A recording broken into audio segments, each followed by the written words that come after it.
Hey, there we go. So yes, thank you, Raven. I appreciate that. So we're playing Dragons Down. Uh, I'll repeat the first 10 minutes. No, Dragons Down. It is a game coming out. It's going to be shipped in October. It's on Kickstarter. Check it out. It's a pretty good game. It is epic fantasy board game, akin to Magic Realm, if you know what Magic Realm is. Um, Runebound, Mage Knight, Talisman,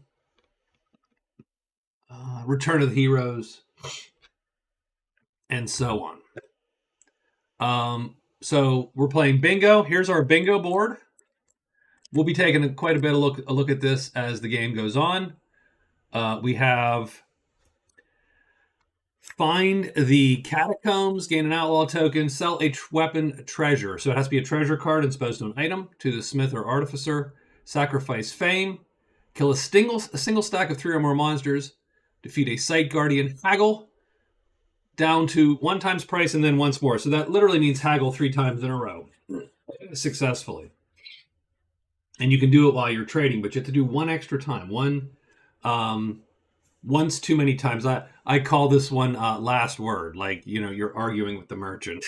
And then you walk out and go, yeah, right? And see if he doesn't kick you out. Find 3 different treasure sites. Kill a treant or a serpent. No, kill a dragon, man. It's all random. Sacrifice 40 fame. And sacrifice 30 fame. So these you cannot... So that's why it's sacrifice. So you have to burn that amount of fame. So you gain fame like you do in the normal game. You have to burn it. So if you wanted both these squares, you would need 70 fame total. Now, it's unlikely that you will have any case where you're trying to get both of these squares. But it would suck if you went this way and burned the 30 fame and then realized that you had a good win. Because that's the base. That allows you to haggle, right? So I think it's not ingenious, but it's fairly clever, actually, that, I put a price on the card, and then I multiply that by 3, and then you haggle it back down to base price. That's sort of how it goes. And I think that's actually a pretty good way, because first off, it gives you the idea what the sale price is versus the buy price, right? The sale price is $5, the buy price is 15. If you have the correct stats and you get the lucky die rolls, you can get that down to the buy price down to 5. Gaining, right? So, what do we got here? Find the monolith, kill Griffin or Bat, sacrifice 50 gold. There's a little star there which says you can do that. If you have 50 gold, you can sacrifice it, but you cannot count this for victory unless you have in your pouch at the time you're going to count the win enough gold to match your starting total on your card. So in other words, you can't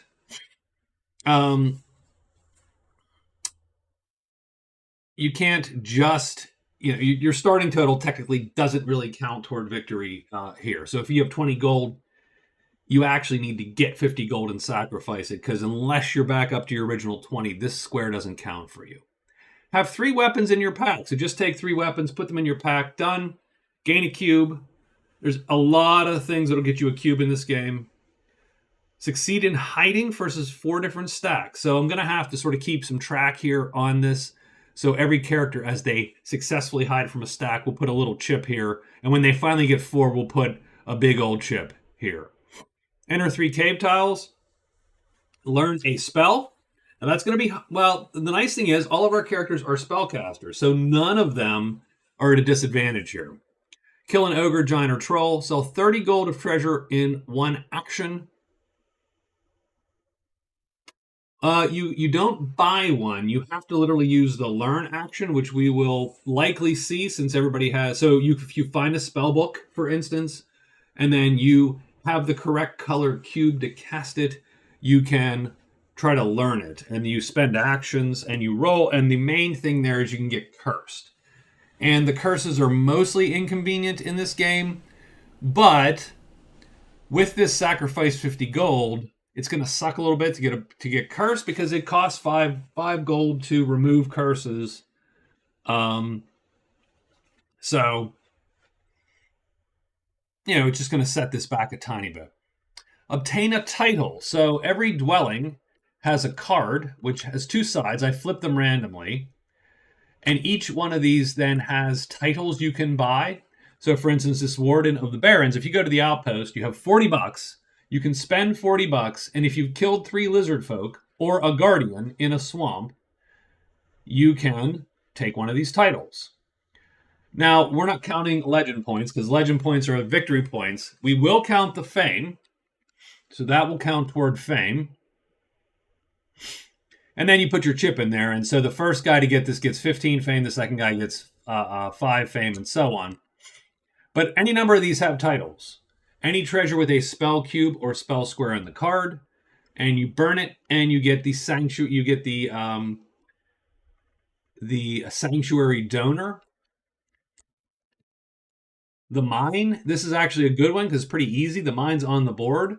And all you have to do is trade the treasure listed below and remove it from the game. So a weapon treasure, an armor treasure, or any treasure worth $25 is going to score you here. So all 3 characters could go to the mine with with a treasure and get their title here.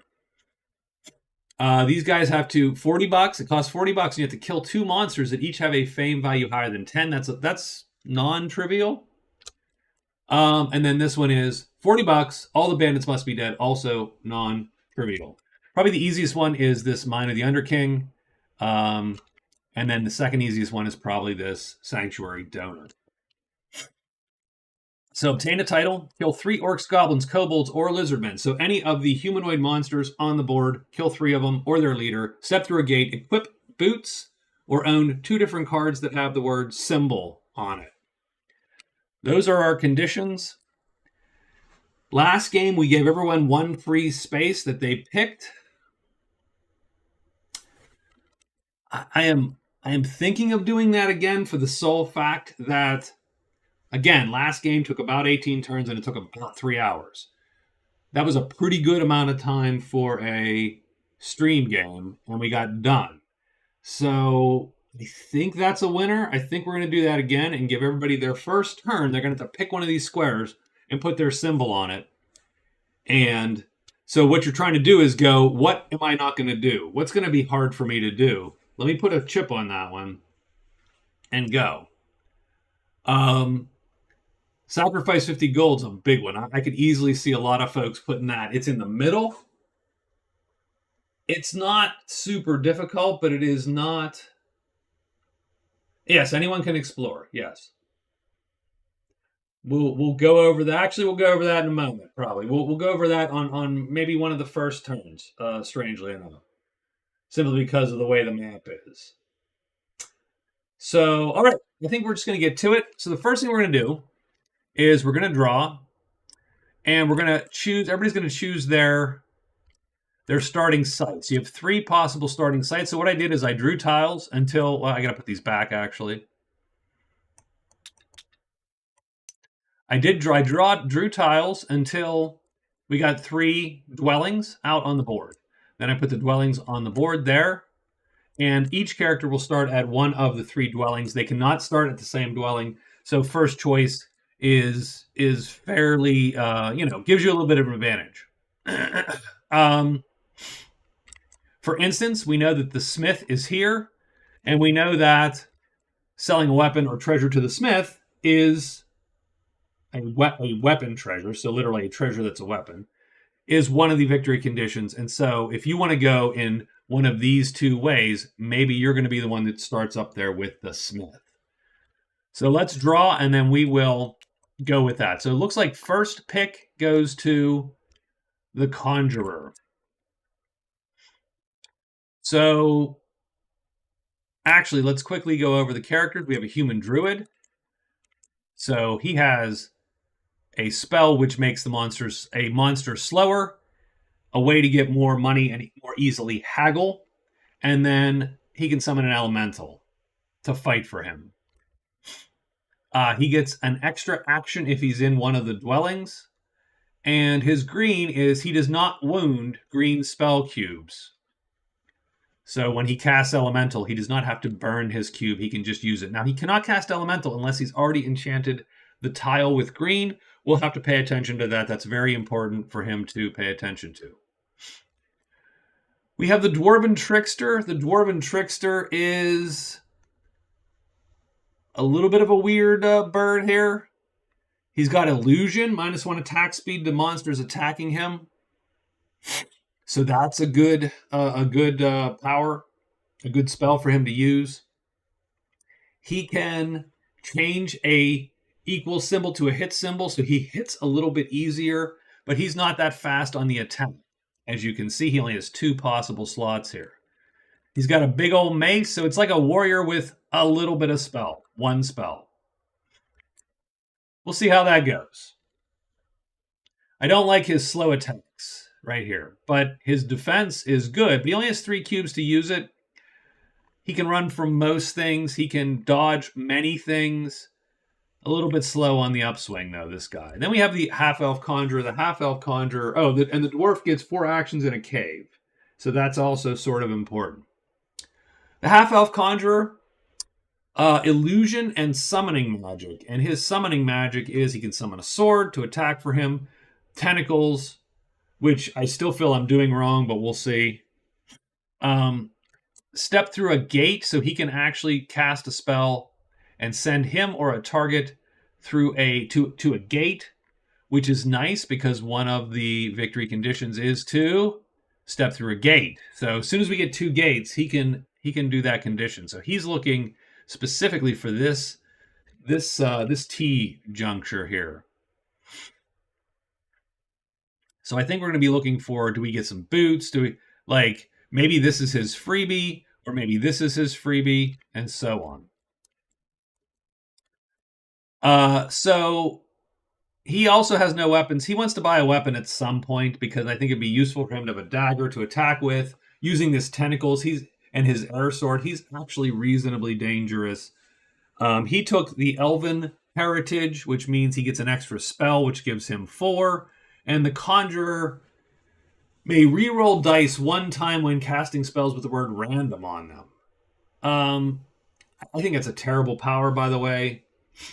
There are humans, elves, half-elves, dwarves. There are also halflings and half-orcs. We just don't have any in our cadre here. We don't have any in our cohort. We used 3 different races and then randomly picked the class, pretty much. So the pairing doesn't even have to make sense. The one problem with our conjurer here is he is slow.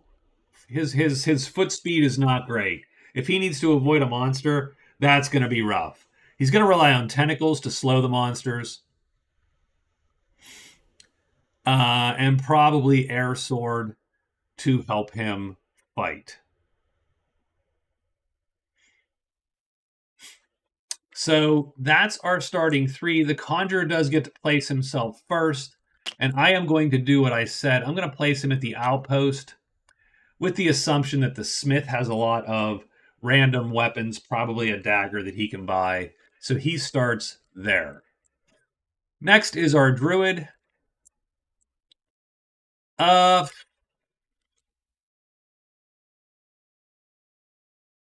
And that's a great question. Where does the Druid start? Well, yeah, hopefully the tentacles will hit. The first time I did them, they were just awesome. And then the second time I did them, they were terrible. I didn't hit jack with those tentacles. So where do I want to start? I do feel that I think the mine's better. I think the mine gives you a few more options. So we're going to put the Druid at the mine, and then that's going to force the Trickster to start at the keep. So let's put this back down. It is turn 1, and we are pretty much ready to start. Remember, on the character's first turn, they're going to have to put 1 chip down. So I'm going to copy these and paste them a couple times. There we go. So let's go on turn 1. We get a random order, and it's the Druid first. So the Druid has to be very wary. They have to remember to enchant. Otherwise, that elemental spell is sort of useless for them. And the question is, do we want to necessarily go and... So learn a spell is one of the... Oh, and he has to place a chip, too. He has to place one of these damn things.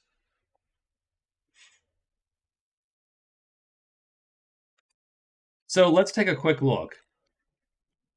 So here's the interesting problem is, because the druid chose last, sell to the smith or artificer is a little bit dicey because the smith is up here and the artificer is not on the board yet. So this does become a little harder. This vertical, which I look at this real quick and I go, I think this is the easiest path. There are no kills. Find 3 different sites is a little bit dicey because that's a lot of finding sites. Sacrifice 50 gold is a little dicey because that's a fair bit of money. Now, it's not unattainable. But sell a weapon to the smith or artificer ought to be easy if you are there, but he is not super close. Like, he's got a fair bit to walk to get to the smith. Now, the artificer, we don't know. So this first one, this first one's rough. I hate to say, I'm going to go with sacrifice 50 gold because it's in the middle. So he's going to take the easy free space. He's going to truly play, but he's like an old lady playing bingo, right? And you get that free space in the middle. Bam, done. Okay. And what are we going to do? The druid is great at either knowledge or charm. We're going to look at the astrologer. The astrologer is not him. Is it the astrologer? Yeah, it's not the artificer. It's the astrologer. Astrologer is knowledge. We're going to, first thing is trade with the astrologer. So trade it is. So we have four turns. Our first turn is, we have 5 turns actually, this one, because he's in a dwelling. So the first one's going to be trade with the astrologer. Tree healer or herder, kill 2 treants. Don't care as much. Body parts. Just go to the crone. Okay, well hold on. That's actually interesting because remember he does need to get an outlaw. He could get an outlaw token. Where's the crone? Right up there. Not super close, but also not super far. So he could take the atrocity here to get an outlaw token. And supplies is, he's in the mines of the outpost. So he would have to go all the way up to where the smith is or the artificer is. And he could indeed do that also. So good enough. Potion of healing, a curse oh, geez. Okay, so we do have a curse card. So we have to draw this card out. We do have to replace it with another treasure. So the time stone is there. We get a curse, because as soon as you see this card, you get a curse. So we're going to roll.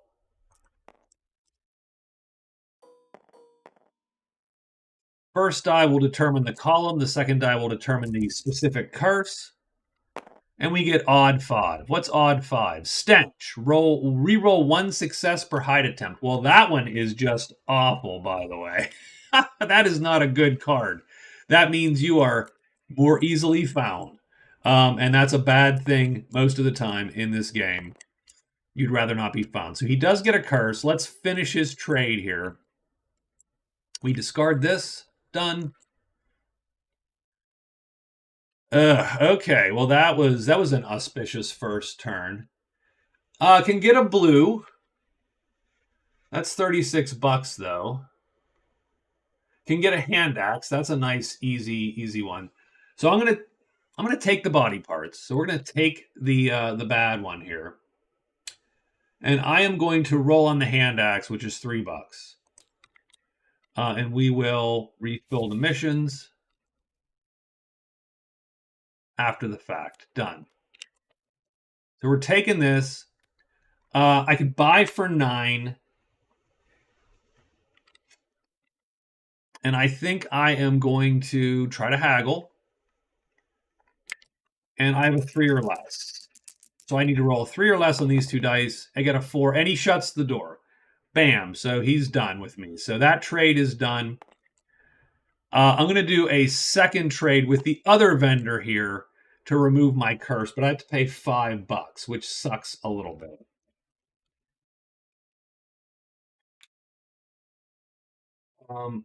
Keeping in mind that we actually get 5 turns this time because we are in a dwelling. And I'm going to trade. I'll trade with the smuggler also. And actually, technically, I should trade with the smuggler first in case he also has a cursed treasure. That would.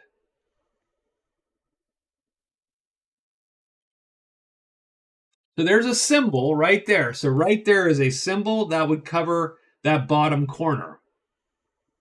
Well, one half of it.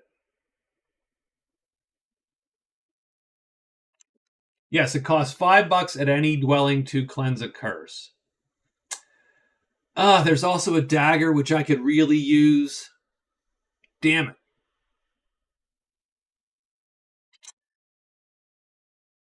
I have $15. I could buy the symbol. Okay, we're going to go for the dagger first. Oh, I feel that's maybe a bad idea, but we're going to go for the dagger first. The smuggler takes your worst attribute. The dagger is $6 right now. If we roll a 2 or less, which we did, it's now $4.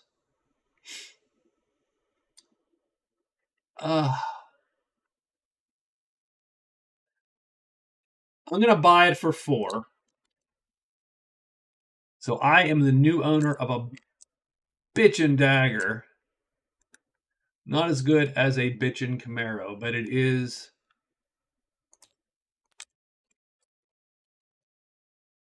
It is a bitchin' dagger. So we bought a dagger for $4. So that's our second. You can only buy one object. You can sell all your stuff, but you can buy a single object. Now, if I were to haggle once for the symbol, I could also buy the symbol. So I'm going to try one last haggle. If it's $15, I need a 2 or less.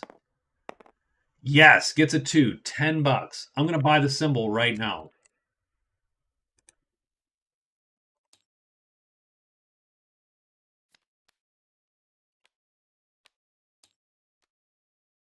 Symbol of alertness gives me 1 extra alert phase a turn.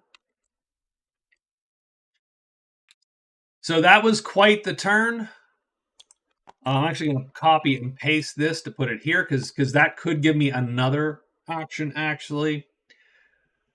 Okay. I mean, that was a weirdly eventful turn for a guy that literally didn't move out of the tavern. He's like, yeah, we're good. I'm down to $1. I spent 10 on that. And let's take a look at my bingo chart here. So I have half of this. I don't know how to represent half, but I suppose what I'm going to do is, I tell you what I'll do. I will represent half. So I will represent a successful, I'll put an X. If I have the thing, I'll flip it to the X. And the druid here will go, what do we want? We want a big old X in the middle. Bam, there you go. He has succeeded at the middle one. He does have a symbol.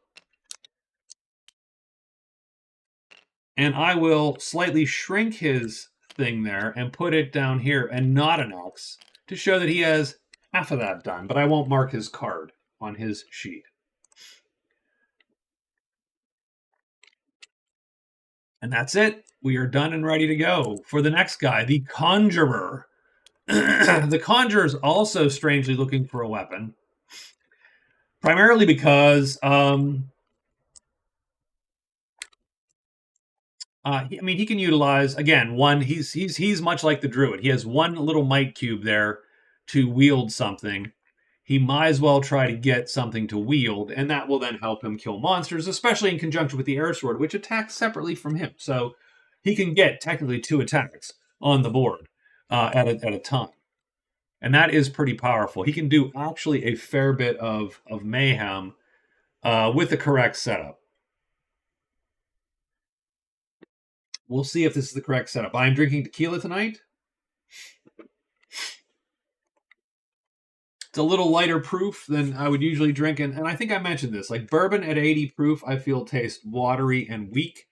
Whereas tequila at 80 proof tastes sweet and like honey, kind of smooth, right? So it's a weird, it's a weird difference of my expectations of both of the liquors.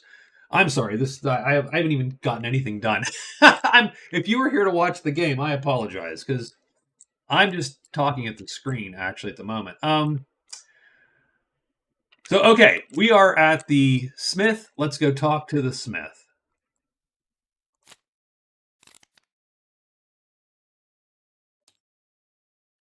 Bat Hawker and old books. That's all fine and good. We could also buy a dagger. That seems reasonable.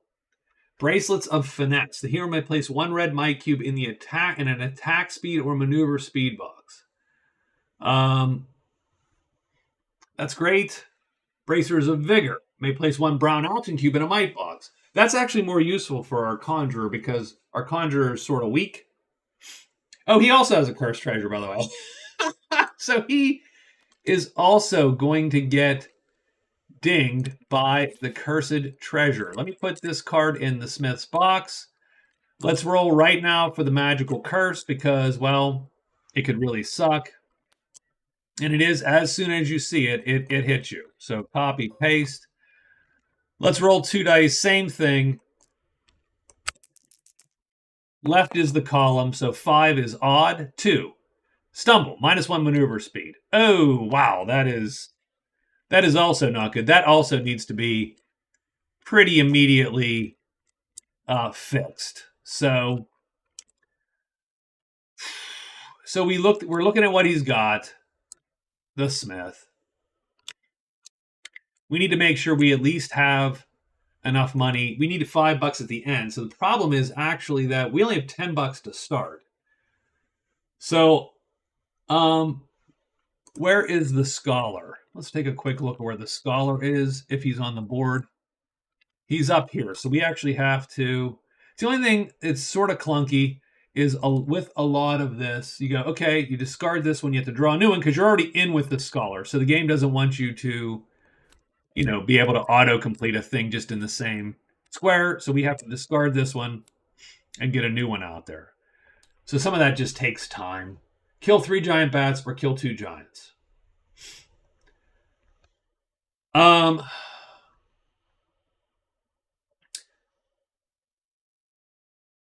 So what I'm going to do just for now, I'm going to take these 2 missions and I will replace them with these 2 here in a moment. I'm going to try to buy the dagger, much like the other character. So there you go. So the dagger, the Smith is interested in my charm. The half-elf conjurer is nothing if not charming. The dagger is $6. It is $4. We're going to roll again and make it $2. Oh, and he kicks him right the hell out. So he boots him out. No dagger for you. We will go. So that's one action is trade. The other action will be a trade, and we will remove our curse. We want to make sure that we can remove the damn curse. So that's $5.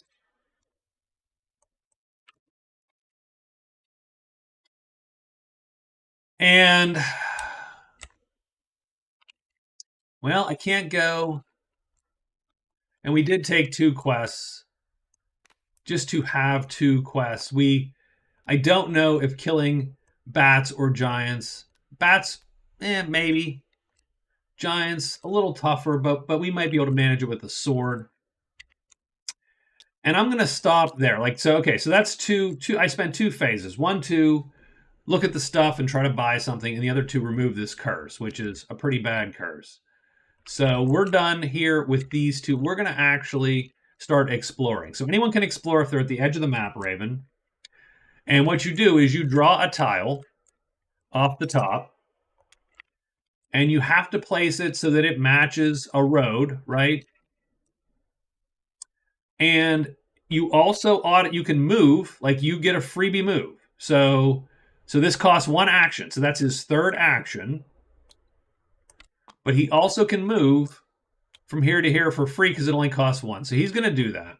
And as soon as you enter a tile, if it doesn't have a chip on it already, you take a chit and you flip it. And he actually rolls and gets the fame and gold die. So he gets to roll these 2 dice, and he just gets fame and gold. 7 gold, 3 fame. Okay, that's cool. He needs that money. So he's up to 12 gold now and 3 fame. And I mean, the fame counts because it might be useful, right? So his last action, he sneaks. He's done. These first turns are always very long because everybody just trades. And trade is, I think, the most time-consuming thing you can possibly do in the game. And the trickster, by the way, might trade. Just saying. But might not. Oh, wait, the conjurer has to pick one of these.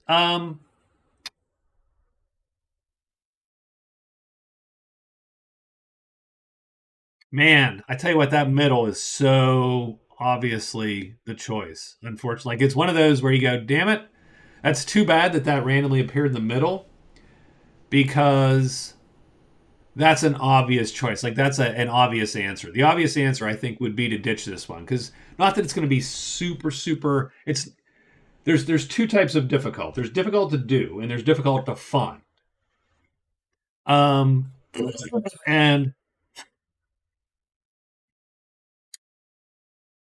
sacrifice 50 gold is not difficult to find. You know how to find gold, as opposed to kill a single stack of 3 or more monsters means that you have to see a stack of 3 or more monsters. That's non-trivial. But it is probably difficult. It's difficult enough to do.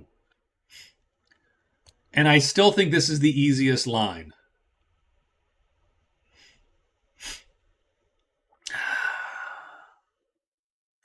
Does he have any other thoughts? No, he's going to take it. You're just going to do it. Sorry, that's where we're at. Because definitely he's going for this anyway. So I think he's going for this line. I think the druid might also be, but the druid might go for this, seeing as he just found a symbol. So let's see what the trickster is going to do. So the trickster is going to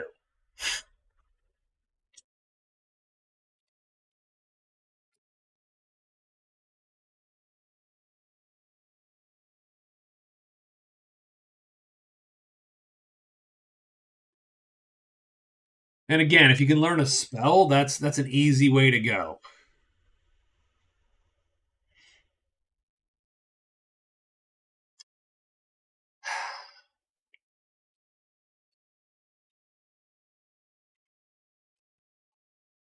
We're looking for cave tiles. So there are well, this doesn't count as a cave tile. It's this one, and this one are cave tiles on the board. The mine is not a cave tile, even though it has caves on it.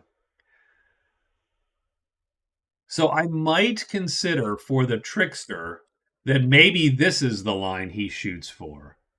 Learn a spell, enter 3 caves, succeed in hiding 4 different stacks. That's not very hard. Kill an ogre, giant, or troll. That's probably the hardest here. And then maybe this one, because you do have to do.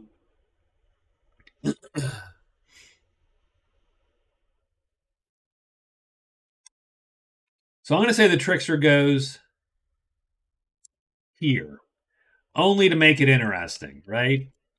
Even though he could easily just go up here too, and then maybe have this diagonal. But this gives him still, because even this one's not bad. If you find boots, all of a sudden this becomes a very viable track. And if you learn a spell, this becomes a very viable track.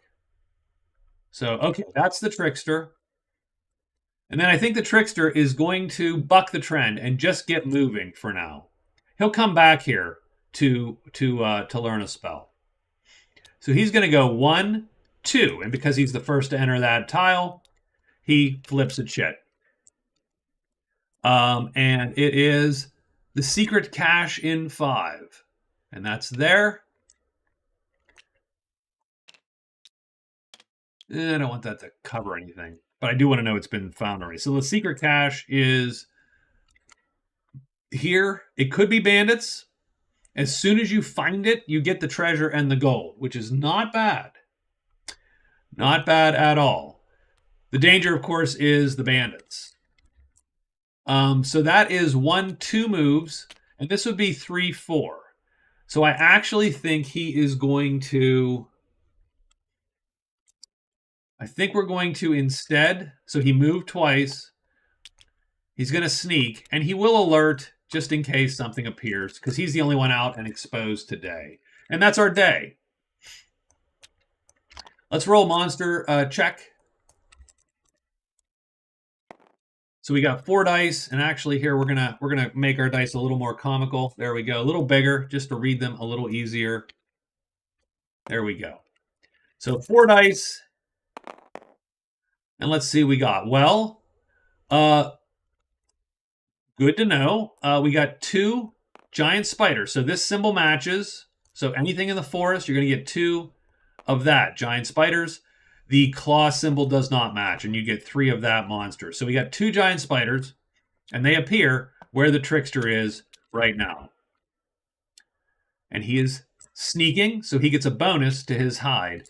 Let's roll the dice to see if the monster alerts. It does not alert. The trickster is now currently safe. The question is, and keep in mind, this fame is important because you could burn it to get. Oh, I do need to mark these guys' thing as well. So the elf conjurer also went for that, and the dwarven trickster bucked the trend and went there. So save and save, and we'll see their bingo cards fill out. But now the trickster has a decision. Does he want to try to cap these monsters?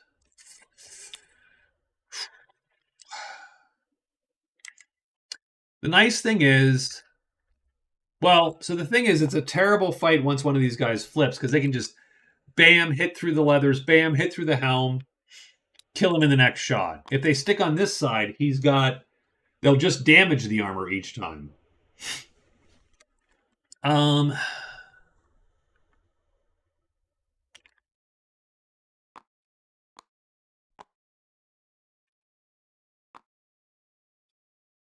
How do I feel about this?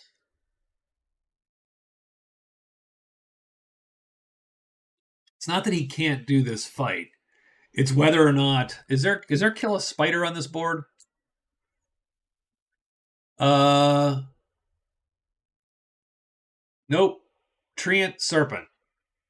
Well, treant, griffin bat, ogre giant troll, orcs, kobolds, lizardmen. So humanoids.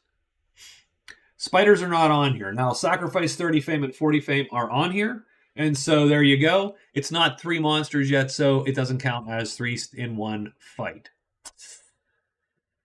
Okay.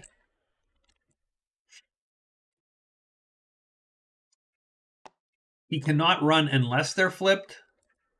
He could cast illusion, and that would make these guys a 0 attack even, which means he would even have to do less defense, and he could focus more on the offense.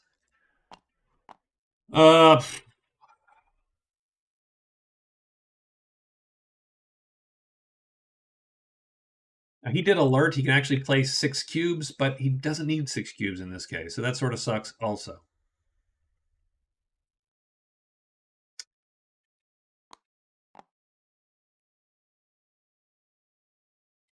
I think he's going to fight. So, okay, first thing is first. So we're going to cast illusion, so that's going to wound this cube. So his first round, he's hidden. They're doing nothing. Cast illusion, we wound illusion, the attackers are going to suffer a -1 speed, attack speed, anytime they attack us. So they're zeros on both sides. That means we're going to play like this. So 2 might, 1 defense at all will get us. They only have a 25% chance to hit, and then 2 attack cubes will give us the best chance to hit them. So that's where we're at. We're going to target the top one. So that's round 1 we cast. Done. Round 2, We challenge the monsters. They're both coming to attack us. We're going to attack the top one. Done. I need one monster die here, and I need the 2 hits. And I actually need to toggle. One thing I don't like is these dice shouldn't be snapping to the grid because that makes them a little less useful. So we're always targeting the top one. Keep that in mind. So does the top one flip? No. Does the bottom one flip? Yes. It's a little more dangerous. I don't love that, but okay. Our attack is going to go off first because our attack speed is 2, and their attack speed is 0. That's the first number here. Their defense is 3, so we do not match their defense. We need to roll the hit symbols. The trickster does get to change 1 equal to a hit. So he has a little bit better chance to hit than a normal character would because, illusions and stuff. So our attack goes off first. We're looking for hits. Oh, that's a miss because we can't change that miss symbol. So that is done. Spider number 1 will attack us. Their attack speed is 0. They need to roll double hits, and he does roll double hits. Ugh. All right. He's going to hit the helm, damage the helm, which means we have to put a cube on it, effectively, of some nature. Let's copy this cube and paste. So the helm is damaged. Another hit like that will destroy the helm. And we are going to take a wound. We're not going to need this cube, so we're going to wound that cube first. Second spider, attack speed of 0. He needs to roll double hits, and he misses. Done. Okay. That's great. I'm going to attack this spider on this guy here because he's way more dangerous at the moment. And we're going to continue playing about how we're playing. Does the top spider flip? He does. Stinks a little bit, actually. Does the bottom spider flip? He also does. So absolutely the worst possible combination that could happen. Our attack goes off first. We're looking for symbols of any sort, pretty much. There you go. So here's the thing. We would miss normally, but with our illusionary speed, we actually can turn this. Oops, I flipped both of them. That wasn't quite what I intended. We can flip that to a hit. 1 die we can flip to a hit. And so we do. That's a double hit. We kill this spider and he is dead. This spider is left to attack us. That spider needs double symbols. Double hit symbols, I'm sorry. And he gets an equals. That's not good enough. So he misses us. Now we are attacking this spider. We go first. Does the spider flip? He does not. Do we hit? We need any symbols on the dice, and we get them. Spider is killed. We've scored 16 fame.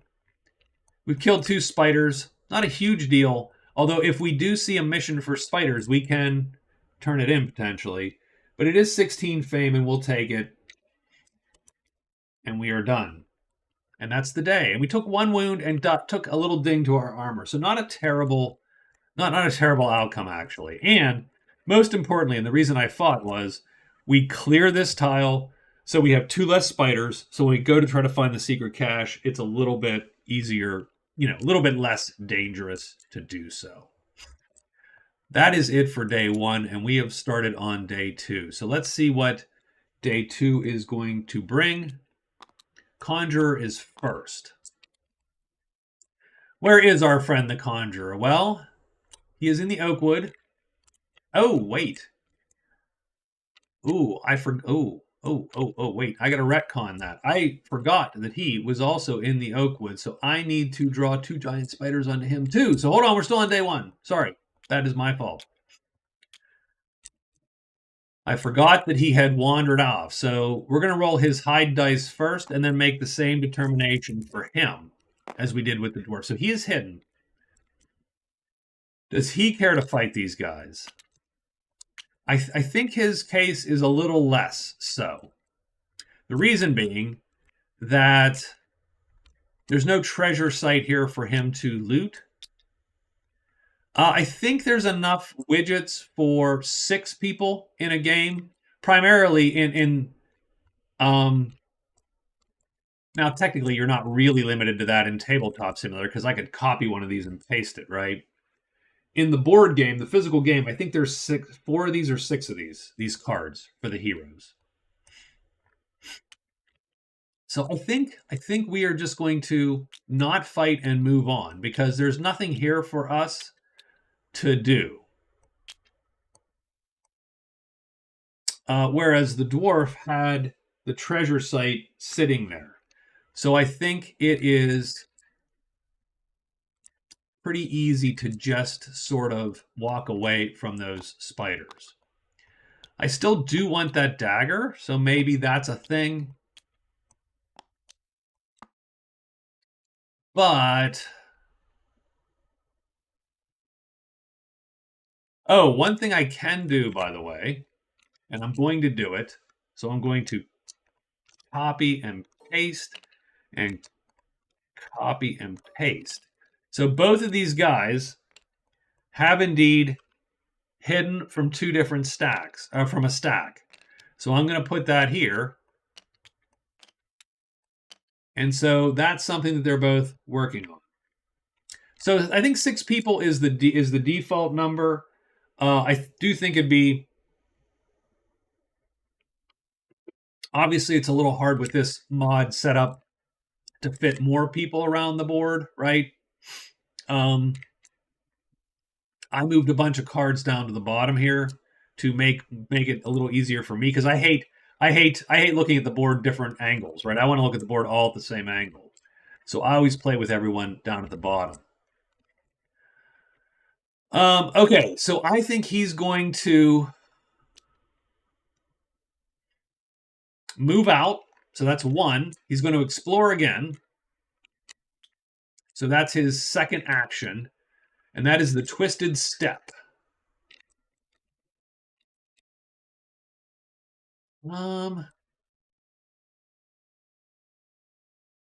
Oof, that's I mean, not rough. It's not like it's, oh god, that's terrible. It's, he can place it any of these ways. It's literally just, can he place it in such a way that he doesn't, because at this point he has a long walk around if he wants to do anything. I suppose that's fine. 1, 2, 3, or yeah, that's fine. Okay. And he gets to move for free. So that's 1, 2. This is his second move. That is a plains tile. He draws a plains chit. It's an item. So he does just get an item. Well, that's nice because it could be a weapon that he needs. So I'm going to shuffle and draw an item. It's a short bow. That's not terrible for him, strangely enough, because he can utilize it. It's not great. But he can put 1 might cube in it. He can do 2 damage with it. And he gets actually the benefit of the missile roll, which can reduce your damage too, but can increase it. So he'll take the short bow. That is his second action. I think his third action will be to move here. Maybe. Sure. And his fourth action will be to hide. So he is hidden. And he is done. Oops, I shouldn't have put that back, but that's fine. It's a druid's turn. So what's a druid trying to do? So he bought the dagger. I bought the symbol. The druid is ready to move on. He only gets 3. I actually gave him an extra action because technically he's in a cave. The one thing I don't like is, and I should probably shrink this. So the one thing I don't like is it's hard to see what's underneath when you have the big chips. So he's in a cave. So he gets 1 less action. So that's 1 action. His second action will be an explore, which he'll explore there, and he will move in for as his second action. That gives him a swamp chit to flip over. It is a site. That is useful. So we get a random site. It is the grotto in 6. And again, the grotto is... So the other thing that would actually be helpful is, but I mean, obviously they're not going to change this at this late stage. If somehow the tiles were ringed in a way that you could still see that this, because this costs 2 to enter at this point. So the grotto in 6. The value of the grotto obviously is it's a treasure site. Treasure sites are always good. That's going to give you a good chance to find spell books, of course, a good chance to get gold if you needed to sacrifice gold, etc. He's also, so that's 2.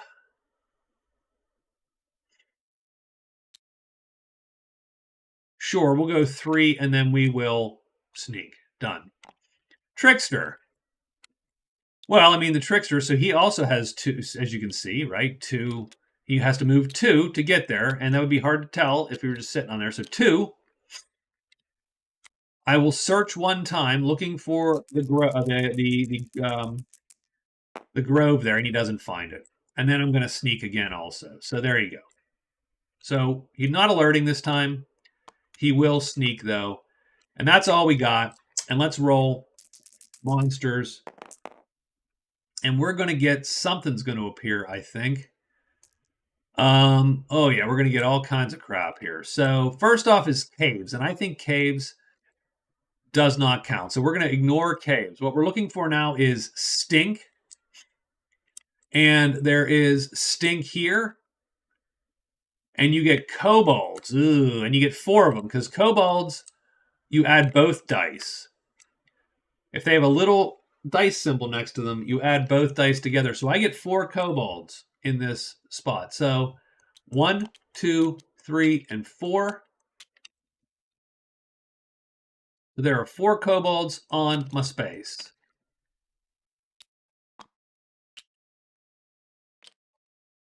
That is done. And we also get gnolls down here, but we only get 3 of them. Still, that's a lot of gnolls, by the way. Oh, gnolls count as humanoids too, I think, unless I put them in another bucket.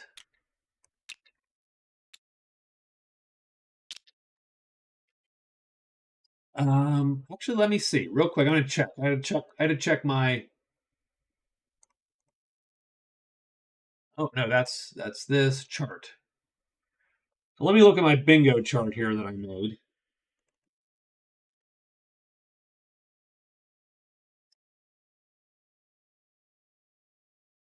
Yeah, strangely enough, so gnolls aren't in any bucket anymore. So they are fair game for this humanoid one, I suppose.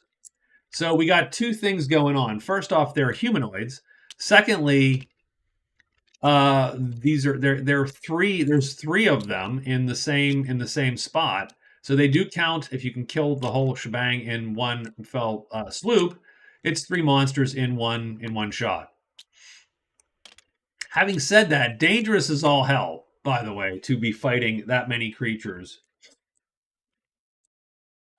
So we need to take a quick look at our characters here.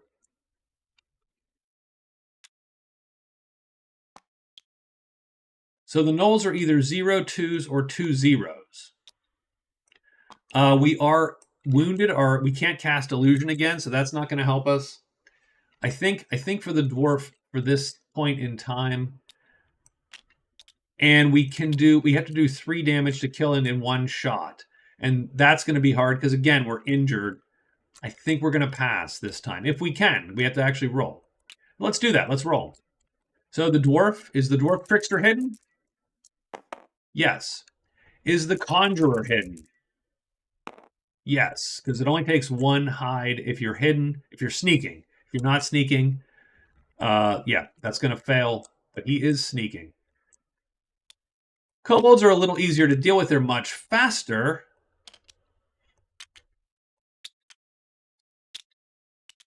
For sure, they're much faster, but only have 1 hit point. He might be able to get an air sword out. Ooh.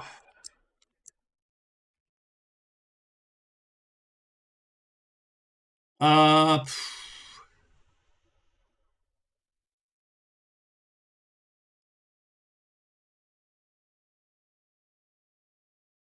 he might be able to get an air sword out.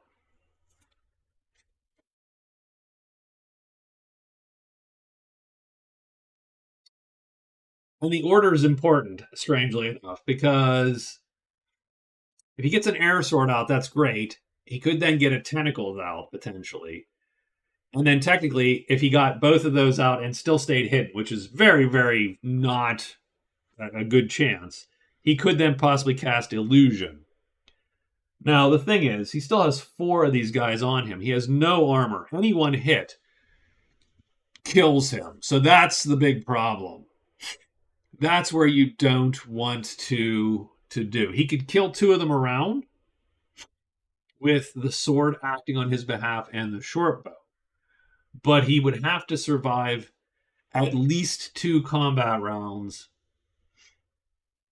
and he would have to survive two combat rounds at least. And that's if he kills two every round. I think he's going to pass as well this time. I think if he had armor, I think I'd go for this. If I had any armor, I would. I'd go for these kobolds because I think he actually can take them. In this case, though, what's going to happen? One lucky hit and he just dies because he has health. So we will keep this in mind for later. So let's put our guys away here, and let's go to turn 3. Turn 3 is going to see the Conjurer go, then the Trickster, and then the Druid. Now, both the Conjurer and the Trickster have hidden from their second monster. So we're going to put, I am going to copy and paste. So they have two different stacks that they have. It has to be two separate stacks of monsters. You can't run through the same stack. So they have done two separate stacks. And who is first? The Conjurer is first. I'm going to say he's going to do his.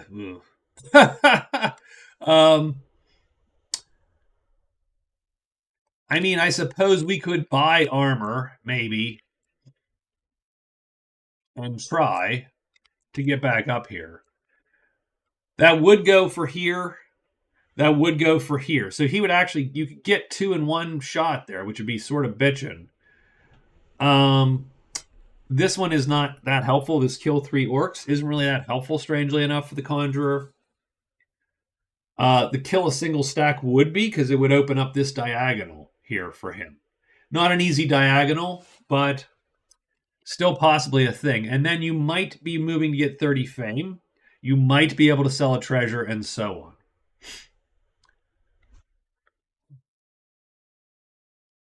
I think what we're going to do is we're going to get out of dodge. 1, we're going to explore for 2.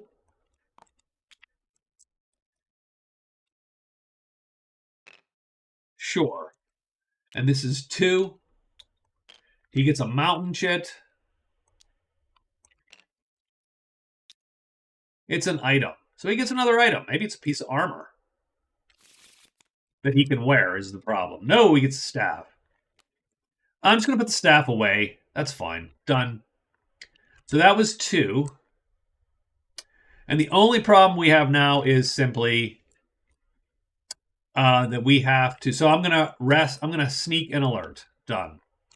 And be done. The Trickster. So, okay, the Trickster has to. I think we're still getting out of dodge. So for now, these gnolls, I think we just want to be the tiniest bit more. Now, although here's, okay, so timeout. So here's the thing that we should keep in mind.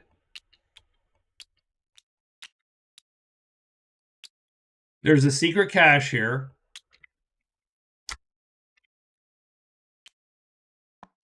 We can play 3 maneuver chits, which is faster than the gnolls. We can run out of this hex. We can run out of this clearing at will. We are fast enough. because of our trickster dwarven legs. I don't know. Nonetheless, we are fast enough.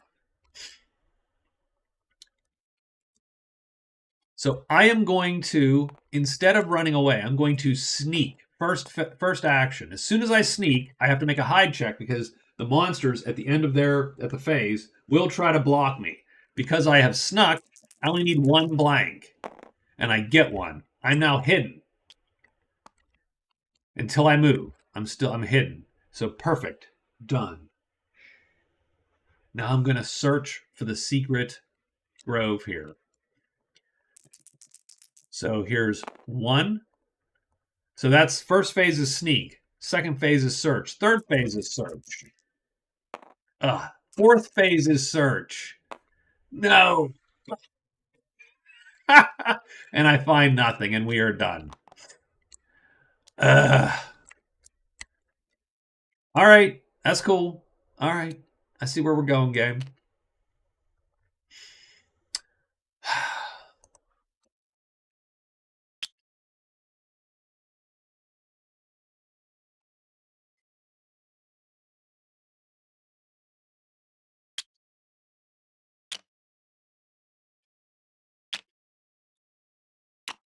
Yeah, I don't like either of those sides any better than the other. I think that was the side we were on. I could certainly go for the grotto just to get stuff. I don't think stuff is bad. It would take some searches.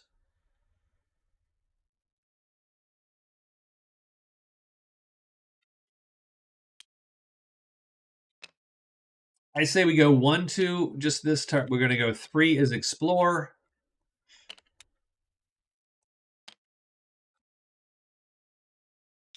That moves us here. We get to draw a swamp tile again. Maybe it's another site. It is another site. Oh, geez. Okay, that's cool. That's a good thing. It is the Shrine in 4. Well, that is where we are. So that's cool. In fact, it's a little even cooler than finding the other site. And we're going to sneak to make sure that we are not found. That is our day. We are done for the day. We do need to roll monsters. Could be a big deal. Oh, it's a clunky deal. That is a clunky deal for some of our heroes. Let's check up here. We're going to get ogres up here because of the stinks. We get 2 ogres. Okay, let's find some ogres and let's draw 1 and 2 of them. Oof. I'd feel better as the conjurer if, like I said, I had any piece of armor. Any one dang piece of armor would be way better than where we're at. I do think Kill Ogres is on the board, though, so that's interesting. Yeah. And it is definitely interesting for our trickster buddy. I don't like how those dice took themselves out of formation. These dice here are going to cause 2 more gnolls to spawn and 3 giant spiders on this one spot. So hold the hell on. Let me drag 2 more gnolls riding 3 giant spiders because that has to be it, right? They have to be. They're obviously hurting these things. Because now there is a weird stack of dudes. Like there's so many that I can't.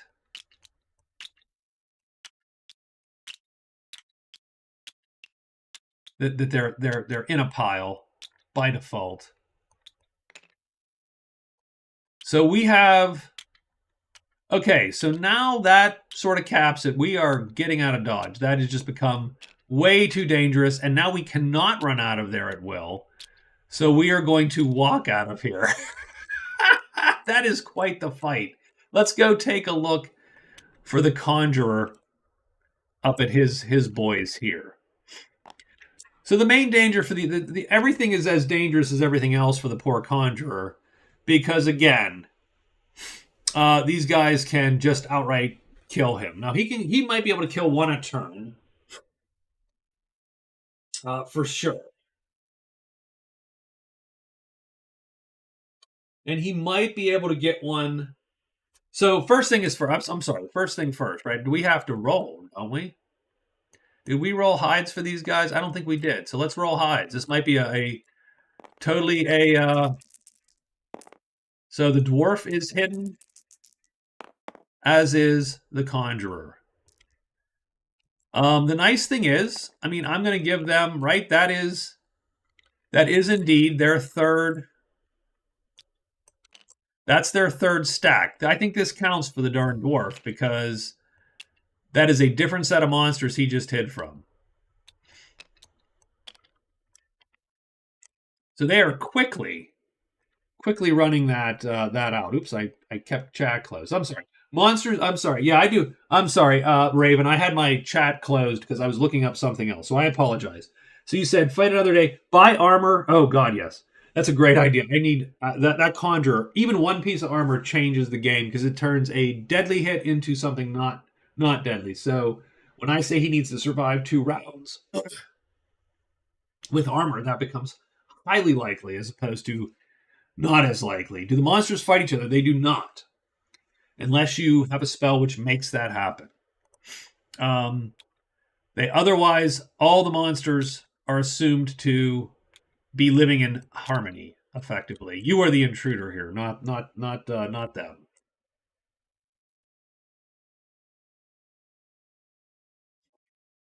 So I think what you would do is you'd probably cast the air sword first, and if you stayed hidden, you would then cast tentacles. And I really shouldn't have taken illusion. Illusion is, I think, obsolete if you have tentacles. I should consider that next time. Do tentacles, see what the result of the tentacles is. Now at that point, it's unlikely you're still hidden. You might have to fight at that point. And then what I would do is you and the air sword focus on one guy.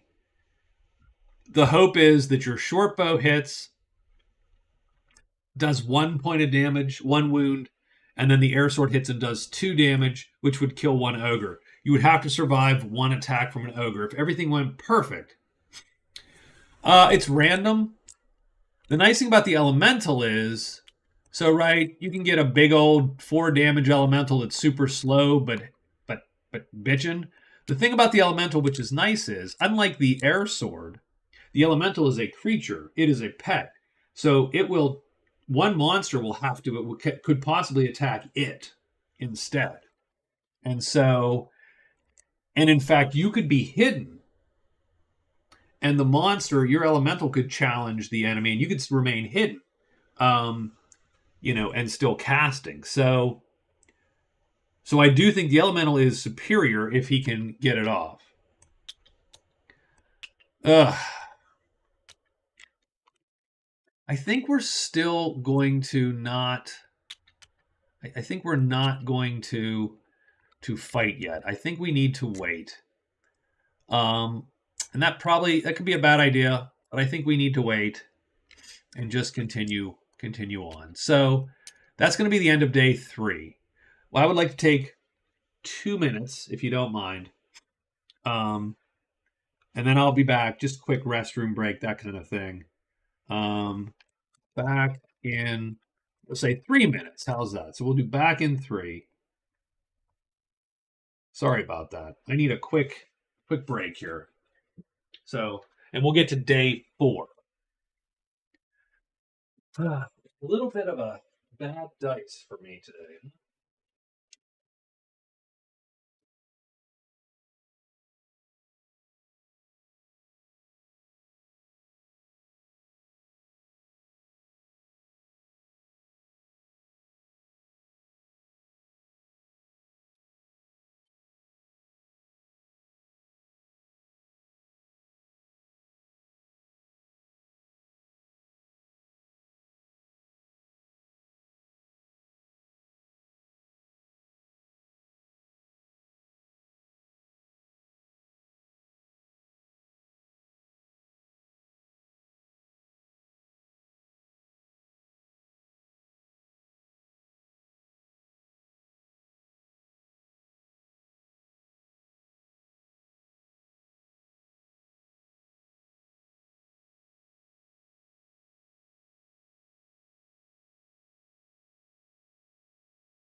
All right. Sorry about that. We're back. We're ready for day 4. It's going to be the dwarf first, and the dwarf's first thing is to get out of Dodge. Like he's got to go, right? That is bad news. The most powerful foes tend to be the guardians here. So you can see the Great Drake here with his fireball at a speed 2, 3 defense, 4, and armored. The Lich, again, I mean, I don't know enough about the game to tell you one way or the other. Any of these guys that are armored with 4 and undead, because the undead tend to be immune to a lot of spells also. The Great Worm is a little bit of a disaster.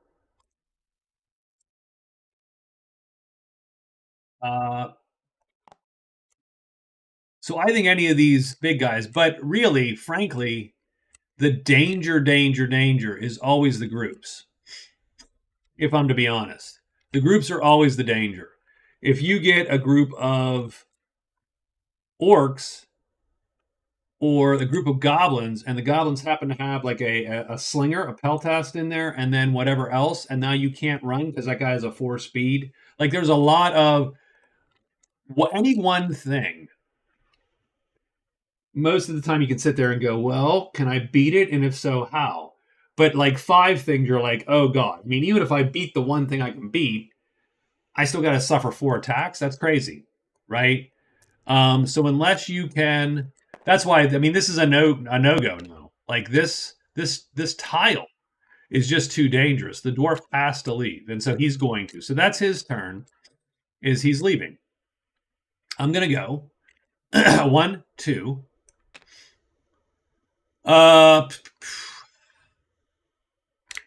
and then I'm going to take 2 rests to get 1 cube back. And I'm going to take my gray cube. Done.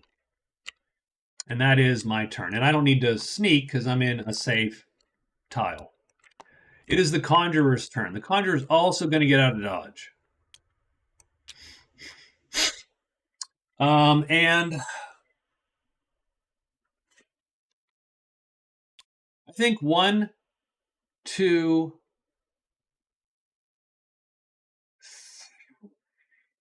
3.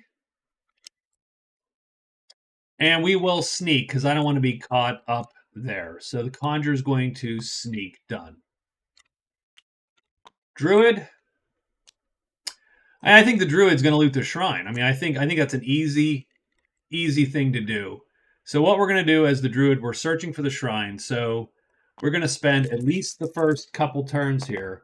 He can. It costs some amount of money. We'd have to look and see what it is. But yes, he can repair his Helm Raven. 1, 2. This is his 3rd search. We're looking for a. What can we do here? Can we move? We can run away 3. Lizard folk or giant serpents. Giant serpent we could run from. The lizard folk would be dangerous again because you might get like the boss in there. But I'm going to take the chance. He's going to naked search this last time to try to find this shrine. He does not, so it was a bad idea, and he is done with the day. Let's roll monsters now. He's looking to avoid swamps. I think we do avoid swamps. Yeah, we looking to avoid swamps and claw marks. You can repel the helm for some cost. I think it's like maybe the base cost of the thing. Is anyone in plains? I don't think any. Oh, yeah, we do. We have dire wolves. 1 dire wolf appears up there. And I think these guys move too, which is a little bit depressing, but I do think that I think by technically the rules, everyone moves onto this space, which is super clunky. And now we move down here, and he is safe because he is not with anything. Again, so we're hidden. We're sneaking, I should say. Are we hidden? The Conjurer is going to be hidden. He's going to stay hidden, and that gives him I think we're going to make this, that's, because it's a different group, because there's a dire wolf in there. He actually is going to remove these and take one of these. He has succeeded at hiding 4 different times from 4 different stacks. And so the human elf conjurer now has that guy too. Oops. There we go.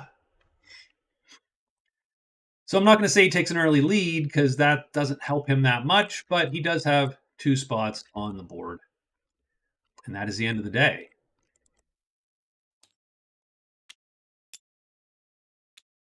Day 5, the dwarf is going to be our leader. I think we're just going to go 1, 2. We're going to look at this bog.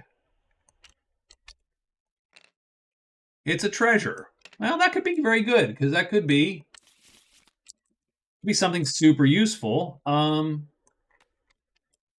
Tome of Nature. That doesn't suck. And I'll tell you why. If he uses it, it's a one-time use. He gets a cube. That's here. Now, that's not great for him because, again, he's not on that line. But it is also a green cube, which does make it easier to learn a spell because now he could also learn green spells. And it does just give him an extra cube. If I was playing not PvP, if we were playing like multiple, if I was playing with somebody who was the druid, I might offer it to him in a trade for something awesome if he had something awesome. But in this case, I think we're just going to burn it and use it. And that is going to get us a green cube.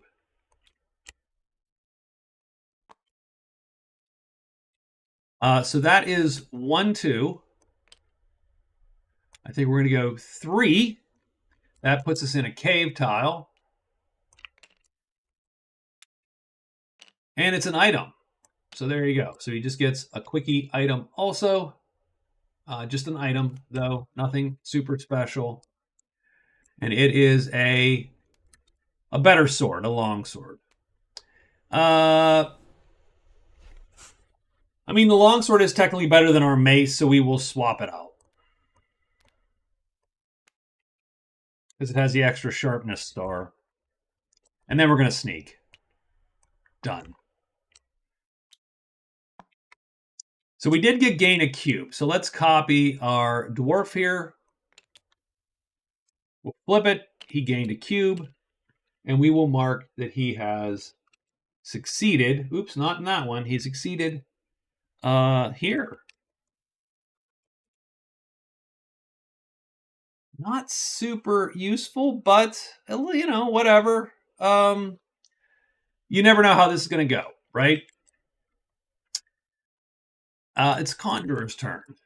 The Conjurer is being chased by freaking kobolds on wolves. He is not happy at all. What it does do for him is it does open up if he wants to run back to try to buy some armor. So that gives him a little bit better play there.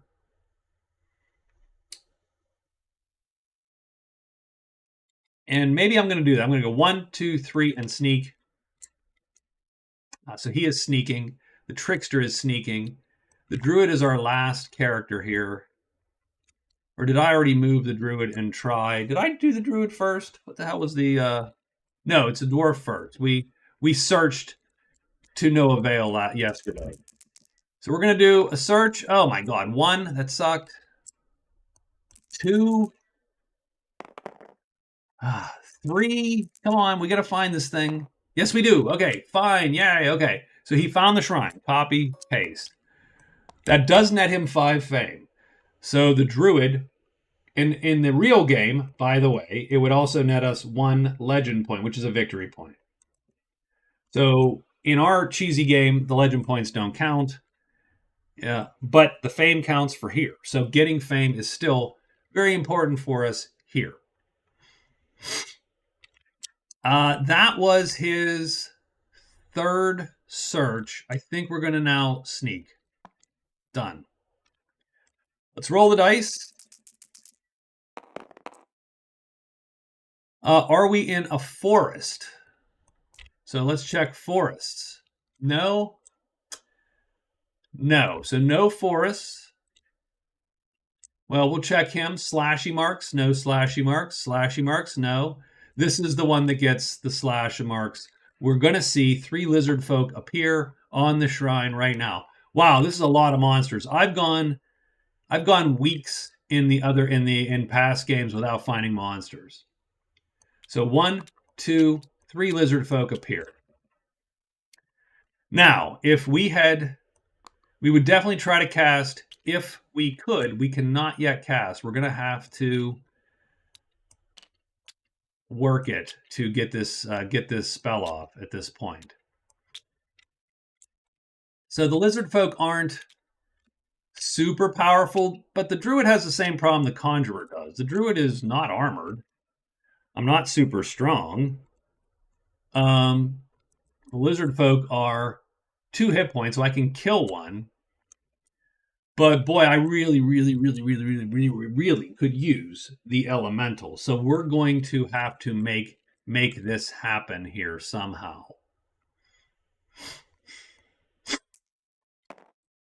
But first, we check. Is the druid hidden or not? Because he has snuck, but he is hidden. So he does hide, so he is not forced to fight. And the nice thing is, he now gets his first here, which I don't know, again, that it's that useful for him.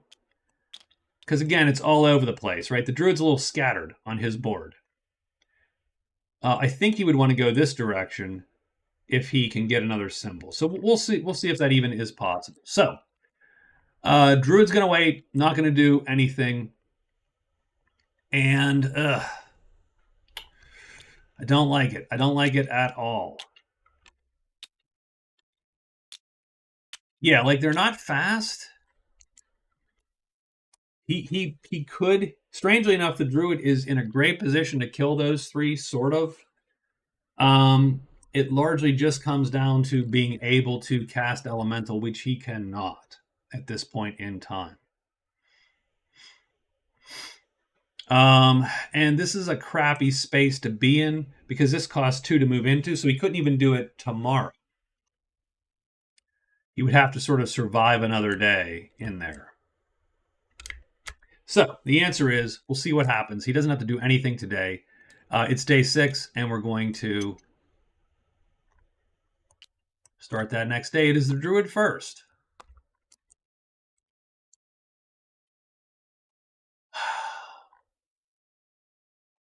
And you're either getting out of dodge and just going, yep, not going to do it, or you are moving and exploring in hopes of. Keep in mind, a serpent kill does fill in this space. I can ping. And so that's sort of cool, right? Again,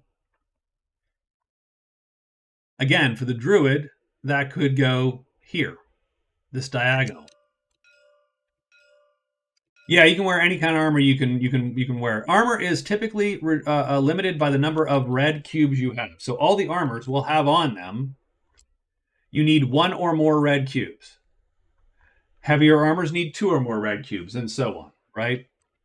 So the druid would be able to wear leathers, as a for instance, because he's that strong or weak or whatever. So what I'm going to say is, so what I'm going to do is I am going to say the druid's going to move 2 and then explore for his 3rd turn and see what's there. That sucks. Well, maybe not. Let's see. Oh no, that's perfect. Done. The sanctuary, we need to roll a die. It needs to be a 1, 2, 3, or 4. And actually, I'll roll this die. Yeah, 3. So it's in 3. So the sanctuary shows up in 3.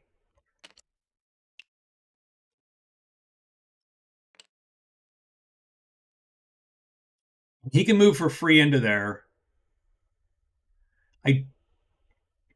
Hey, what's up, man? What's up, JJ? Yeah, I probably shouldn't have started that because I feel bad. Like, I was like, oh, man, because someone who, I got Raven Rock mentioned Dragon's Dogma 2, and I'm like, oh, Dragon's Dogma 2. Man, I haven't played Dragon's Dogma 1 since I streamed on Twitch, which was quite a while ago, by the way. let me do Dragon's Dogma 1. And I started it, but then I also realized there's a game coming out in February, which I want to play, my kid wants to play, and my buddy Scott wants to play, called Nightingale, which is a co-op survival in sort of a weird steampunk Victorian era. And I'm very excited about that game too. Um, so 2 to move, 3 to go here. I am going to instead sneak. I'm not going to move in. Instead, I'm going to sneak. Because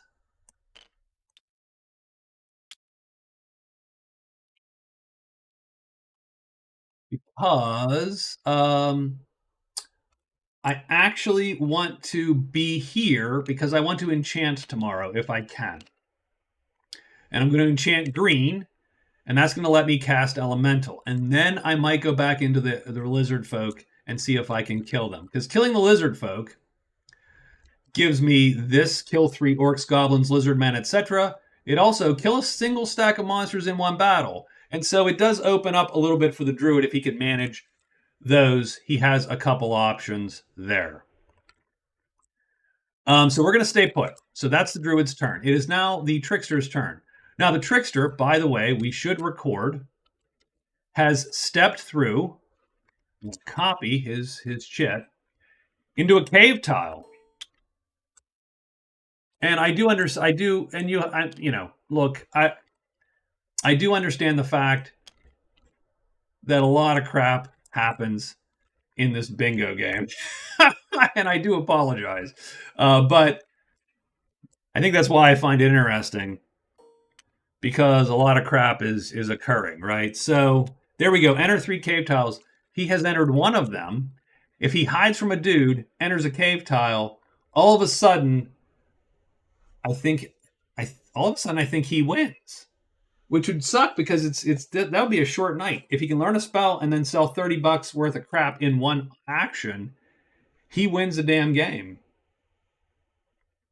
But he has to go to 3 cave tiles, so that is the killer. So it's his turn. How can he get to the other cave tiles would be the question. So 1, 2. I think we go 3 to go to the keep. And we're not going to move any further because we're going to have to. Oof. Let me shrink this down. My tooth hurts. Oh, that sucks. Yeah, that does suck, man. Toothaches are the worst. Mouth pain is no freaking joke. In fact, I would argue that it's one of the worst locations for pain, I feel.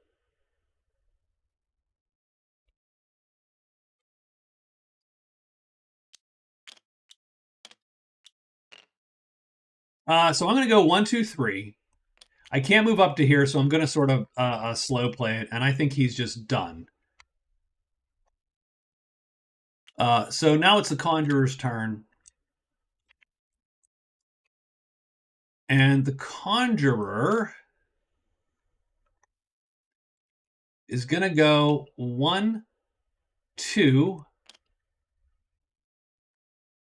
And I believe that we're going to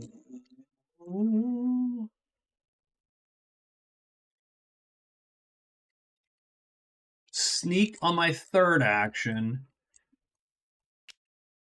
And we are going to try to get through them on my 4th action. This does not count for his another. I mean, he's already succeeded in hiding, but he does have to roll because he ended a phase with them. He is hidden, so he is done. And now we roll for monsters. So let's check. Okay, so this is interesting. So we got 2 things happening. The first thing that happens is I do need to give me 1 second. I do need to check the rules real quick. What happens on the return die? I do know that the return die, when you roll it, the monsters that aren't in a tile with people return. So monsters return. So white arrow. Monsters move. Monsters in a clearing with the hero do not move. All other monsters on the map tile are moved to the clearing if the hero that's closest done. So it is, the monsters will just go get somebody if they can.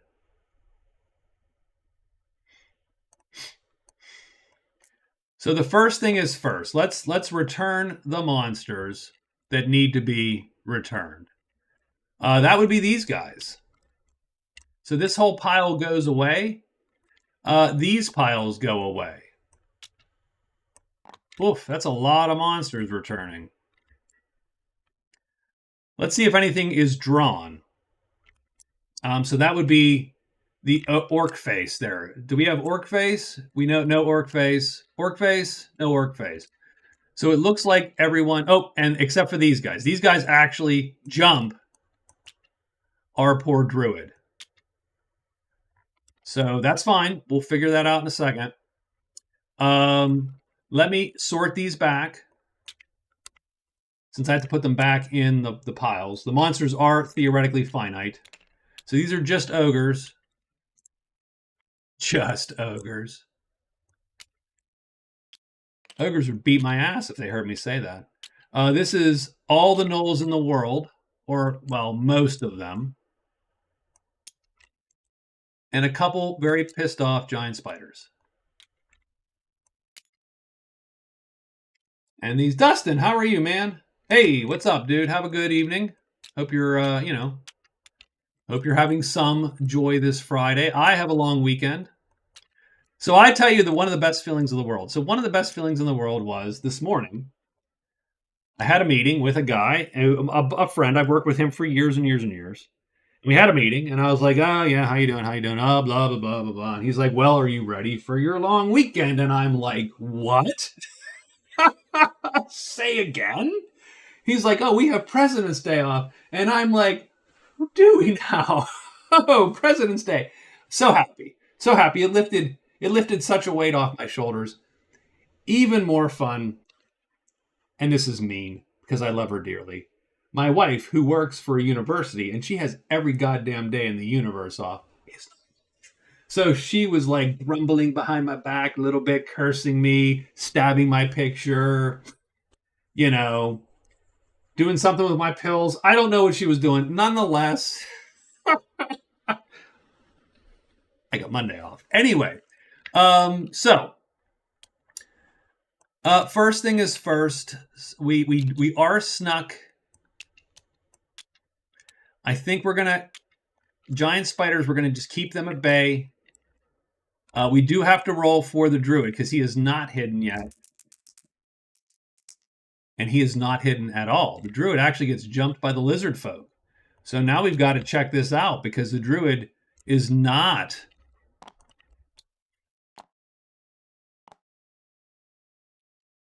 Stockholm Syndrome. So I think what the druid is going to do, very simply, is he's going to play 3 speed cubes, which is faster than the moves here. And he is going to flee. Because you sort of got to get out of dodge, I think. So he's out. So he has fled. And he's going to take off. So, I think that's it for the day. We don't have any fights. Well, we don't have any fights we're not actively running from. And we are ready to go here for the next day. Now, what it does do is it means the druid's going to have to move, which sort of sucks. I don't like where this leaves me as the druid. Excuse me. So, okay, we'll figure that out.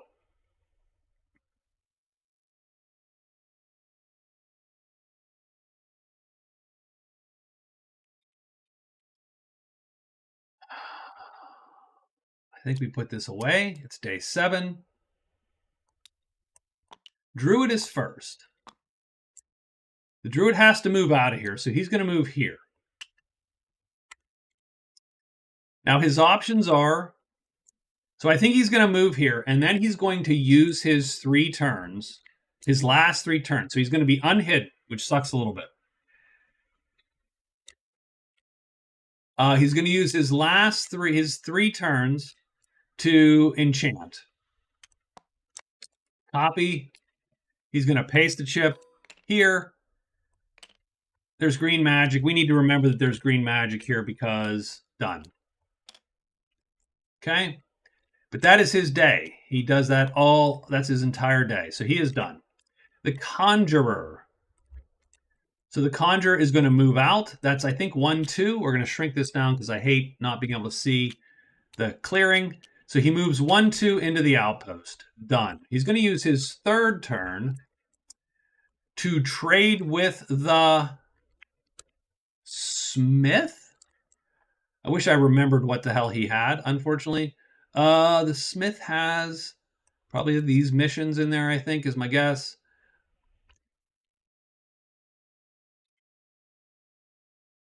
Well, let's do this. Let's do the Scholar first, because we have two turns left.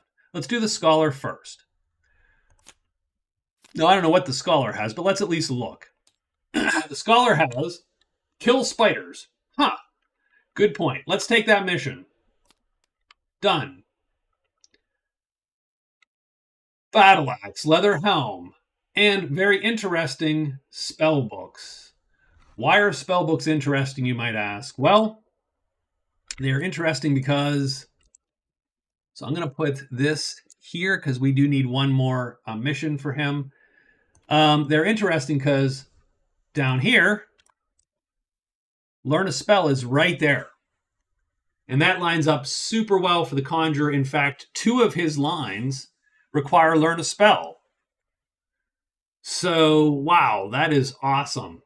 Now, he only has $12, so it's not like he has a ton of money to spend. So we're going to have to judiciously pick the spells that we deal with. Let's take this mission first because he can. And we're going to ditch a mission in also, which is... Let's ditch kill 2 giants. Sure. It barely matters.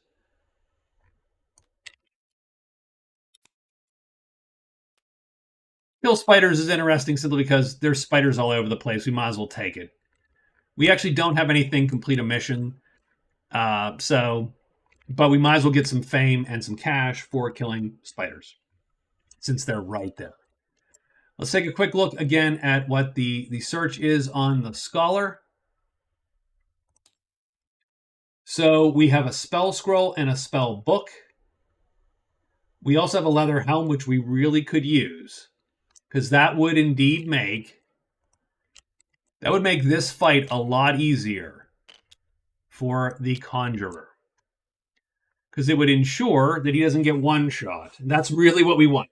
That's all the armor does. We just want to make sure we're not getting one shot. So that's great. But I also want to take a gander at these spell books. So what I'm going to do is one of them is 1. It's a scroll. So that's the scroll. And I'm going to put that in the outpost.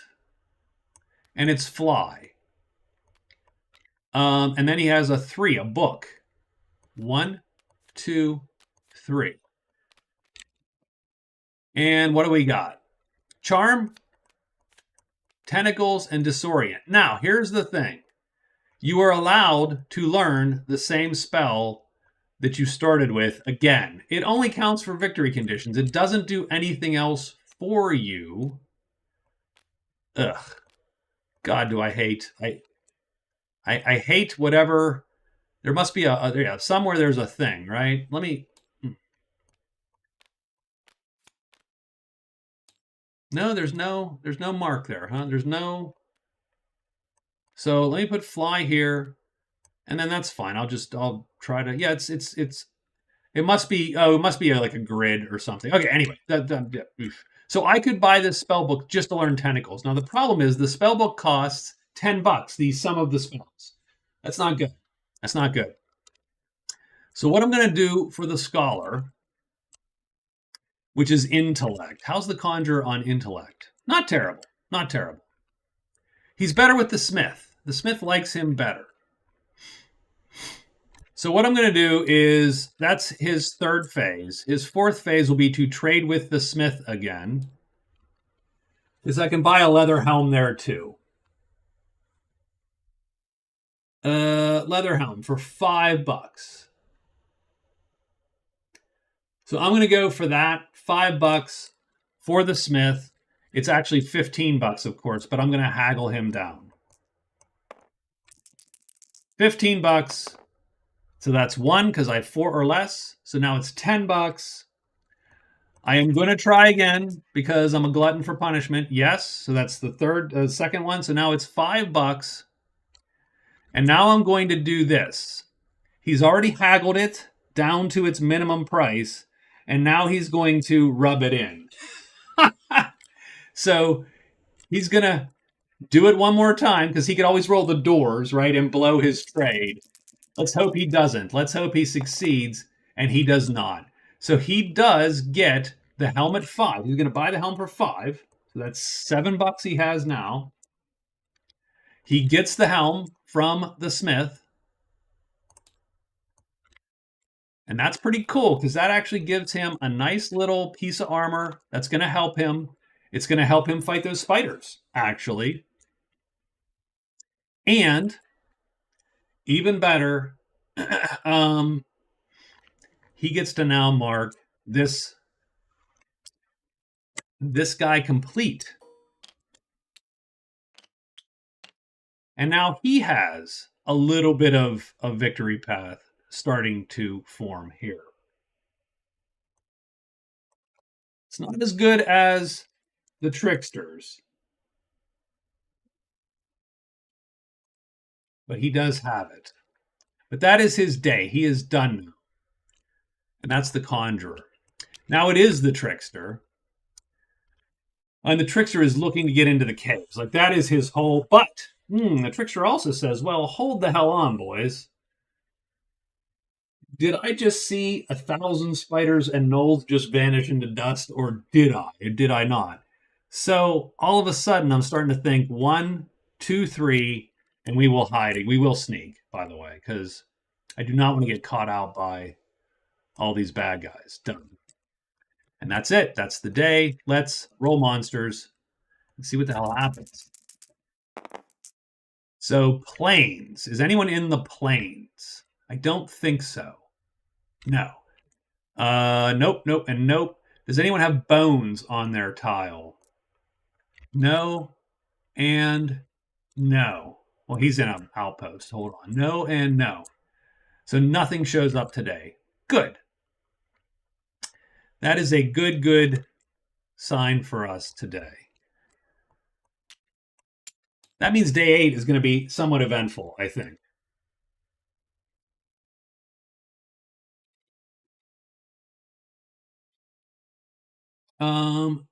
Oh, the druid. I need to mark his. So he found the shrine. I didn't give him. I think I gave the trickster his fame actually. So that sucks a little bit.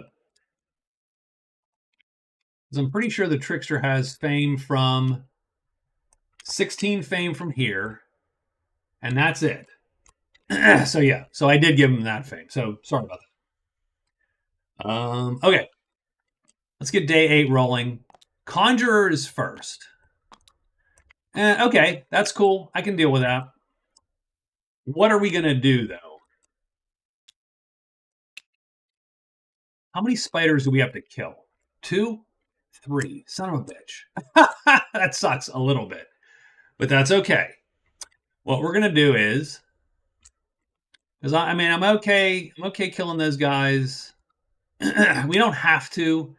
There's nothing inherent about killing them which makes anything super better, but it does. I'm gonna do this. I'm going to sneak. I'm going to alert. That's going to let us place 6 cubes around, and that might make the difference. I doubt it, strangely enough. Then we are going to walk in there. Done. And we have to roll because we're snuck. We do hide, so that is a good thing. Done. And I'm going to mark hidden now. Oops, wrong guy. Let me get off of there. But we're going to stay where we're at. Done. Now it is the trickster's turn. The trickster is going to search. He's looking for that secret cache. Ugh. I have not had a game where everyone's died. No. So that's 1, 2. I believe that cock die is a find. But let's see. There we go. So he does find it. So that is 2. So he used 2 phases to find that. Now that is worth 5 fame, by the way, because he found a site. Done. That site, if we go over here, he does not have to, he just takes it. He doesn't have to loot it. So that's 20 gold. That will give him 30 gold. I can just discard this. It's not. And a deep treasure, the quick ring. Okay. It's not terrible. Let's see what it does for us. It is an extra, placing a brown cube here. So it's an extra slot. Now that does him very little good because he already has 4 slots. He can only fill 3 slots. So he's not, so that quick ring is not ideal for him, but he will take it at the moment. I don't think equip a ring is on his thing. Good, done. The cache really goes away. We'll just put it there. And, well, we might as well keep it because monsters can appear there still. So that was his second turn. He searched twice. And then I think we're just going to go 3, 4 because what I want to do is I would like to, well,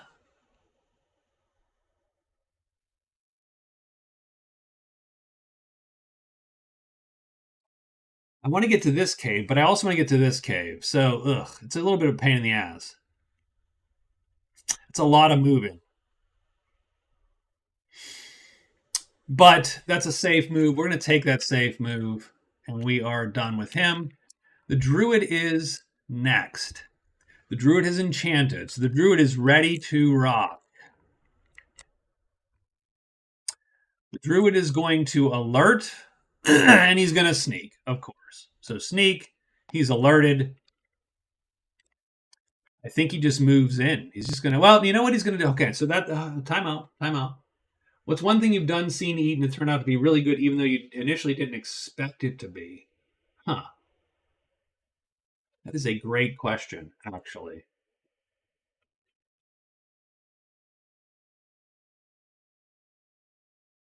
Oh, no. I actually don't remember. I'm sure the answer is yes, this thing, right? Whatever it is.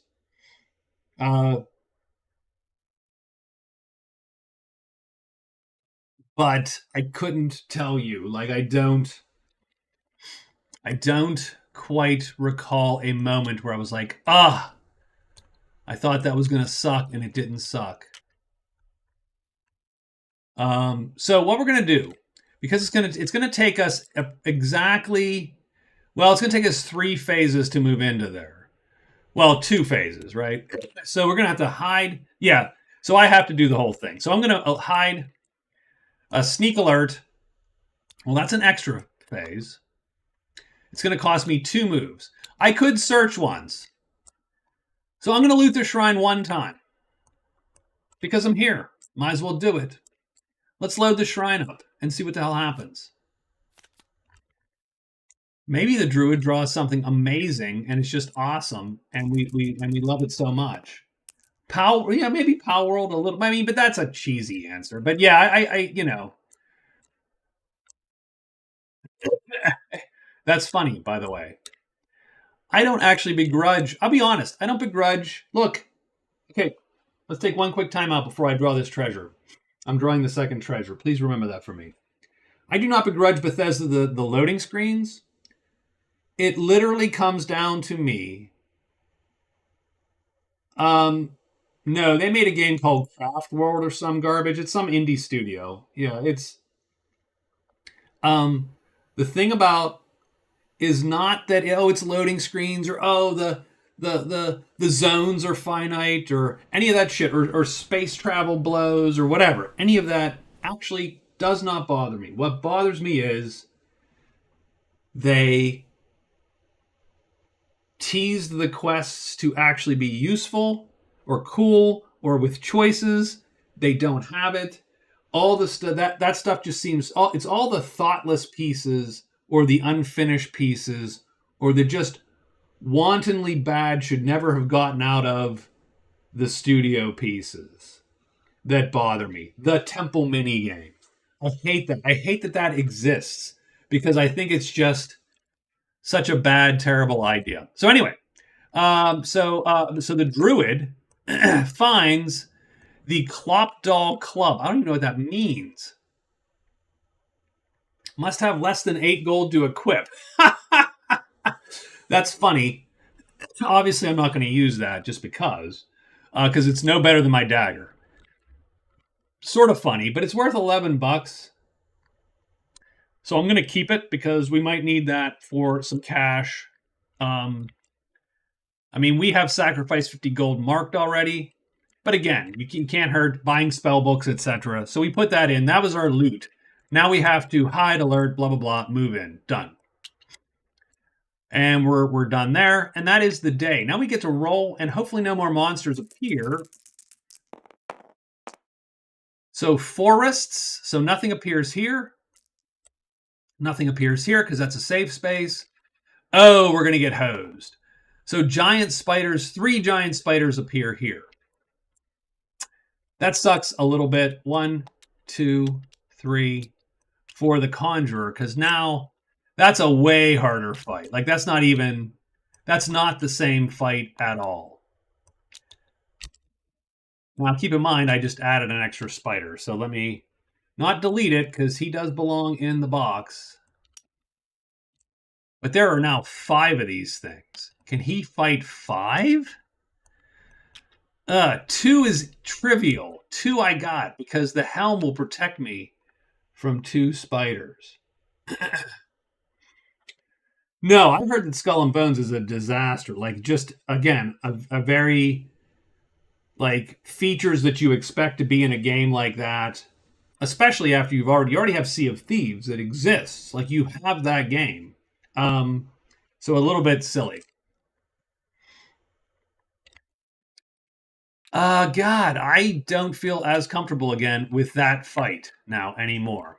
Even if I can kill 2 around, I'm gonna have to absolutely. I'm gonna have to suffer 3 attacks in the first round only. I think that puts the kibosh on our plan. I think we rest. I think we just snooze out of there. And we have to back off.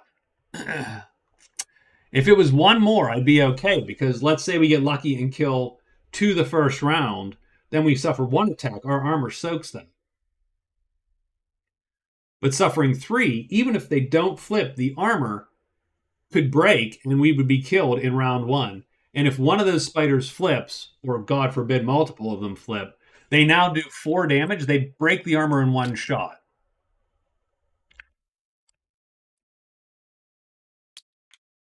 Nope, Conjurer sits out. Conjurer's sitting this one out.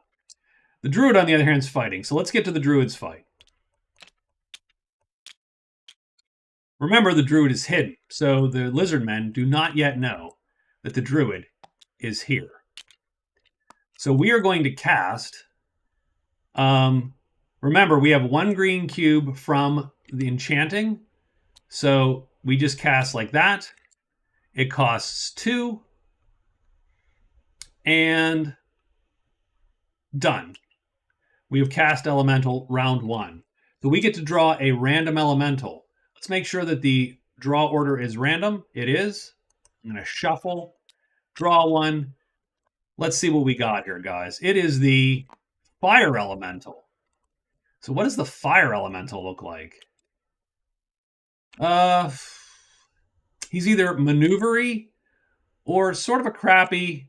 Like, he's either super maneuvery, but a slow attack, or sort of a vaguely slow attack, vaguely shitty maneuver, but a lot of damage. He doesn't need 3 damage to kill these guys. The question would be, so they're not fast enough, so he can attack on this side and be fine.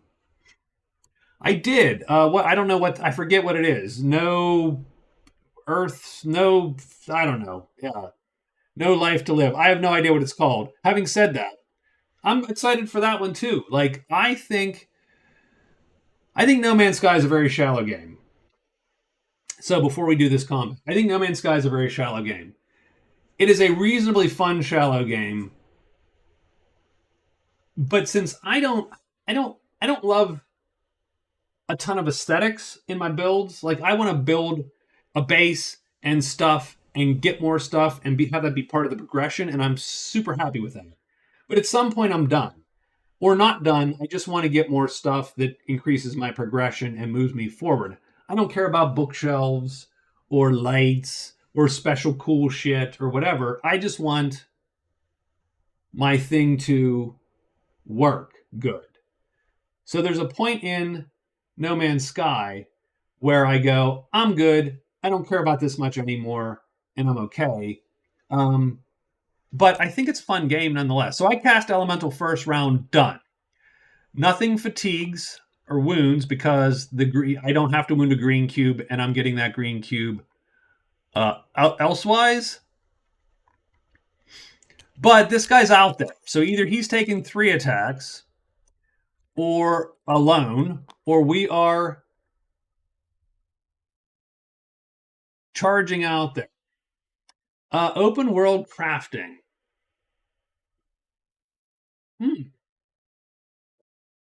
That is an intriguing question, JJ. What started that trend?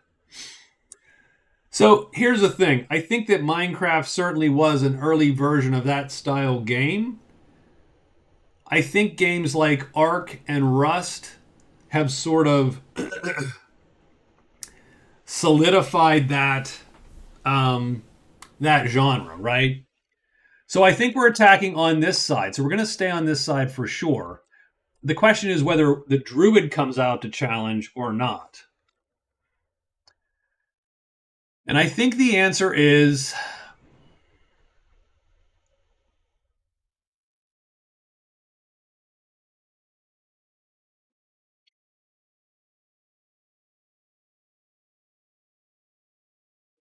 oh, and this is round 1. So I have to actually roll. So I have to roll to see if I'm hidden. If I'm not hidden, it doesn't even matter.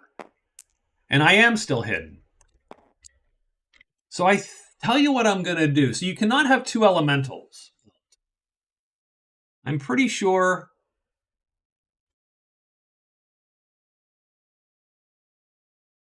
Yeah, so the spell lasts for the duration of combat until the caster is killed or the caster evades. What about when the elemental is killed? Because we could just see if the elemental does, and then we could cast again. I think I might consider allowing that because that makes sense, right? It makes sense he can't cast it again right now because the elemental is out. But once the elemental is dead and he hasn't wounded because he doesn't, he should be able to cast again, and he's still hidden right now. So I think we're going to play this out. So the elemental is going to attack the top dude with his fastest attack. Hopefully he will get that guy. Now the elemental unfortunately has to roll to flip also, since he is not controlled. And don't get me wrong, at some point we might jump in because we can auto kill one of these guys. And I think we'll try to do that, but not this round. Let's see if this elemental survives a round first. So, first thing is, does the elemental flip or not? He does. That sucks because it puts him on the crappier side, frankly. Done. Does Lizard Folk 1 or 2 flip? These are the first 2. The second one does. Does the third Lizard Folk flip? He also does. Done, done, and done. So let's see what the hell happens now. So who is fastest? Well, unfortunately, the lizard folk are fastest. I'm an RPG strategy and or strategy guy, but primarily strategies. Now, here's the thing. I also have a soft spot for MMOs. Like, I cannot help myself. I just don't. Like, I love Dungeons and Dragons Online. I love City of Heroes. I've played ESO. I've played literally every MMO, you know, in some fashion or another. So Lizard Folk 1 has to roll 2 hit symbols. He doesn't. He misses. Second Lizard Folk. Double hits. No. Third Lizard Folk. Nothing.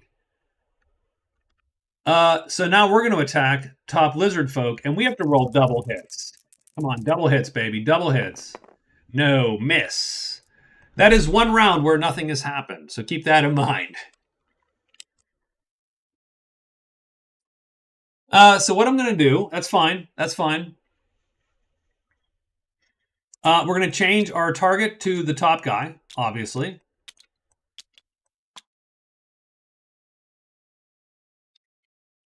What am I currently worried about? Jesus. I mean, how can you even ask that? Have you seen the world? Like, I mean, there's all kinds of things, right? So.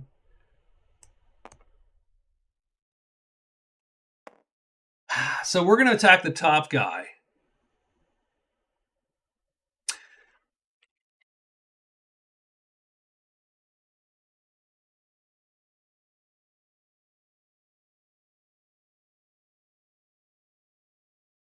Do I cast? Do I not cast? Do I attack? The problem is if I attack, then I have to step out and challenge, and they have a chance to attack the druid.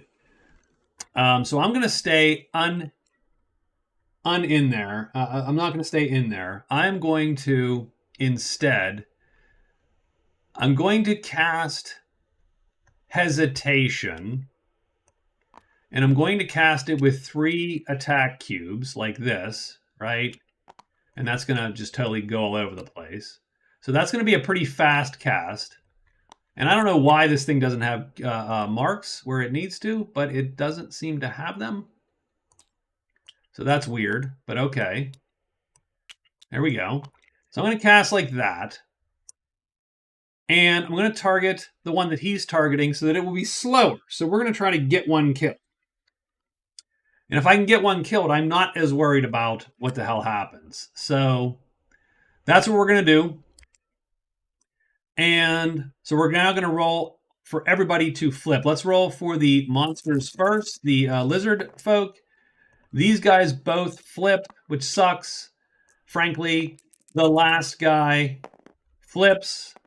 And now what about our guy? Come on, you flip too then, buddy. No, he doesn't flip because he is a putz. Our cast goes first. We hit him. His maneuver speed is -1 the next time they're attacked. That doesn't help, by the way, because... So we're going to put... I could put a mark on him. I could not put a mark on him. It doesn't even matter. Because... and because... excuse me. Because it's still not fast enough for anything. So, lizard folk are first. All the lizard folk are going to attack, and I need these things to stop toggling. Oh no, I don't know why they're snapping to anything. 3 lizard folk attack the elemental. The first one hits and kills the elemental. Well, this is sucking a little bit. So the elemental is dead. That's good in the sense that something's been killed. So the combat's not going to randomly end. The other 2 lizard folk do not have a target, so they do not attack. But we have to roll to stay hidden again. Let's do it. Let's do it. And we do. We are still hidden. So the druid is just from the shadows. So the next round... I don't know. A bunch of physicists, maybe. Just to ask them. The problem is, Like I think Feynman would be a pretty fun dinner guest. Like by all accounts, he was pretty charming. Um, and I would have to hope he didn't make off with my wife. Uh, I think Feynman was pretty charming. He seems like he'd be a good dinner guest. So that would be one. And if you had to invite them all at once, that would sort of suck. So I'm still hidden. I'm casting elemental. Done. Let me draw another elemental. And this time we get. I didn't see the Oppenheimer movie, frankly. Oh, we get. Wow, that is that we get the water elemental. That does suck a little bit. So that would happen sort of end of the round. He appears, right? Or no? Does he appear at the end of the round? So we're gonna play. Yeah. So I'm gonna do it at the end of the round. Done. And now the next round. Ugh, God. Okay. I don't like this water elemental at all. Like he is either a crappy attacker or a crappy defender.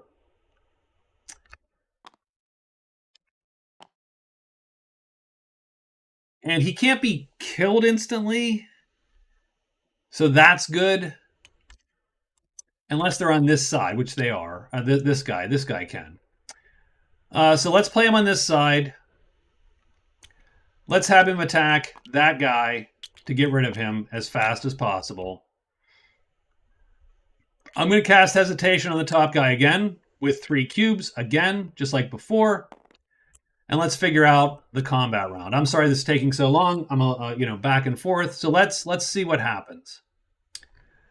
So my spell will go off first. It's going to hit this guy. It brings him. Well, we have to roll. I'm sorry. We have to roll flipping for everybody. So let's see who flips and who doesn't flip. Do the lizard guys flip? He flips. That sucks. That's not what we need, by the way. I've had a hell of a run here. They're all on their fast side, which sort of sucks. Does our elemental flip? He's probably going to. Why wouldn't he? No, he doesn't. That's good. Okay. Our attack hits. So this guy's going to suffer a -1. I'm just going to put this cube right. Oh, God. Right there to do that. So everyone's attack is the same, but the lizard folk are longer than the water elemental, so they get to go first. Problem is, hey, what's up, Scott? How are you? I mean, I don't know, play nice? Does play nice mean trying to drown them with elemental water? How are you, Scott? So the lizard folk go first because their attack is longer. They do need symbols. Oh, God. And he does hit. So he's going to do a point of damage to our poor sullen elemental. So that's 1 hit. Second lizard folk does not hit. That's good. That's good. Third lizard folk. Oh, God. Really? Okay. This battle is not going at all anywhere near where I needed it to go.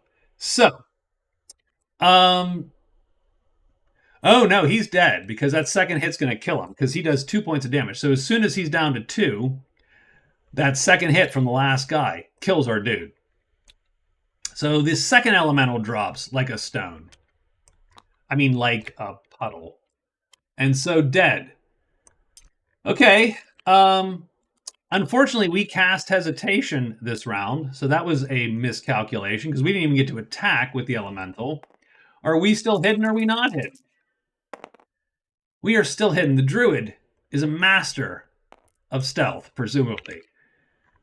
So I'll be honest, I think I'm doing it again. I think we're just casting elemental again. End of the next round, we cast elemental. We're gonna wait till the end of the round. These guys technically don't have a target. We are hidden, so we're gonna cast very, very end, and we don't wound the chit because A, it's the druid, and B, we already have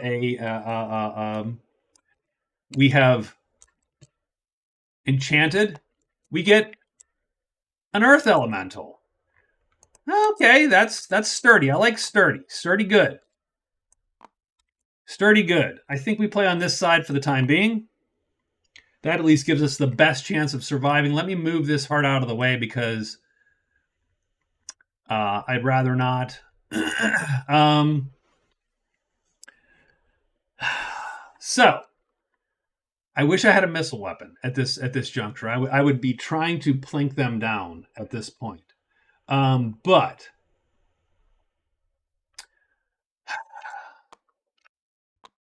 I think we don't take the auto hits.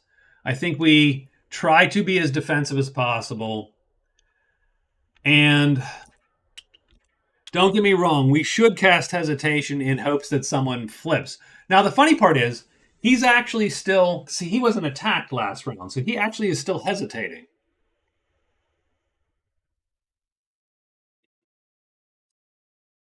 So I suppose my question is... Oh, God, this is a mess. This is a disaster. By the way, not how I expected this to go.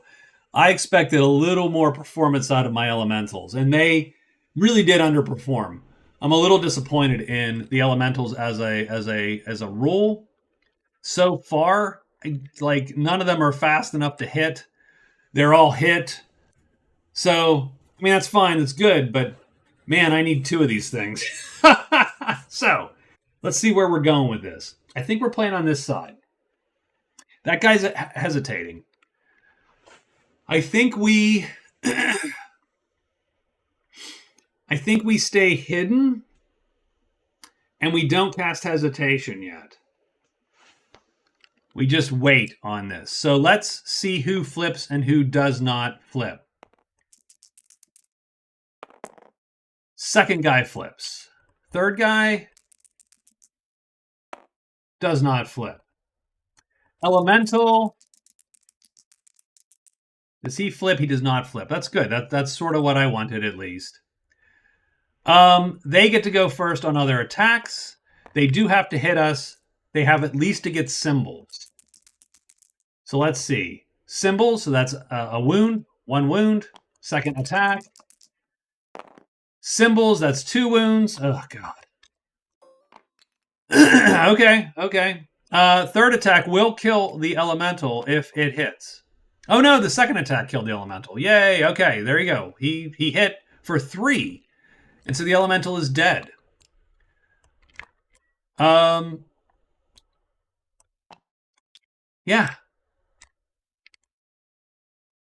Certainly none of these guys can stand up to a crowd. Damn it.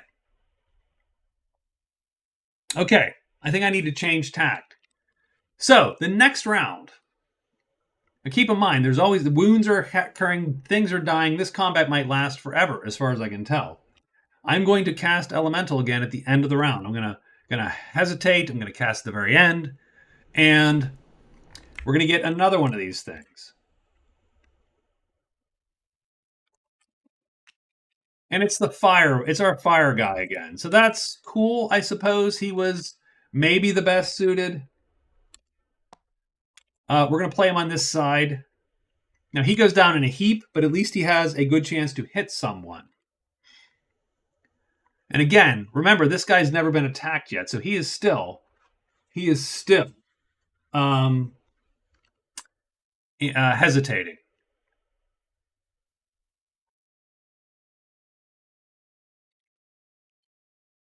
So I think the druid has to change. I think we have to change. Like, I was waiting for one of these guys to get killed, and then I was going to jump in and be awesome.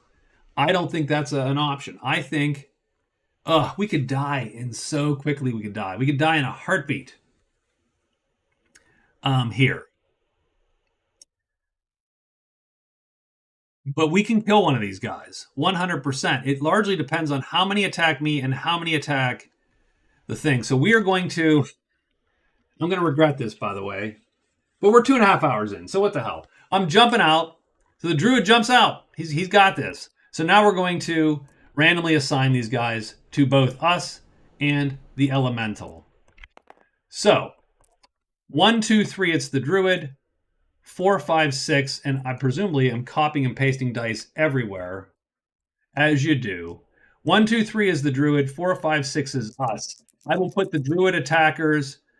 I'm sorry. 1, 2, 3 is the druid. 4, 5, 6 is the elemental. That's the. So he attacks the elemental.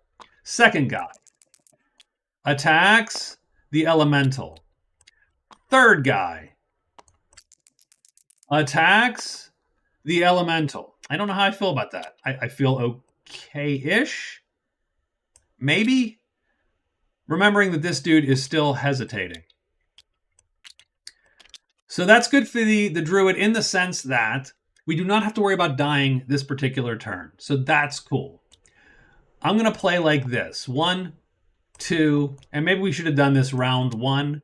But I tried to make the elemental, and hell, I kept for 82 rounds. Like I must have played this wrong, but I think we're good. I think I did okay. I'm going to play like this.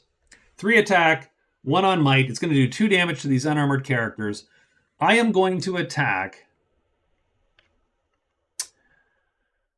I mean, it doesn't matter much.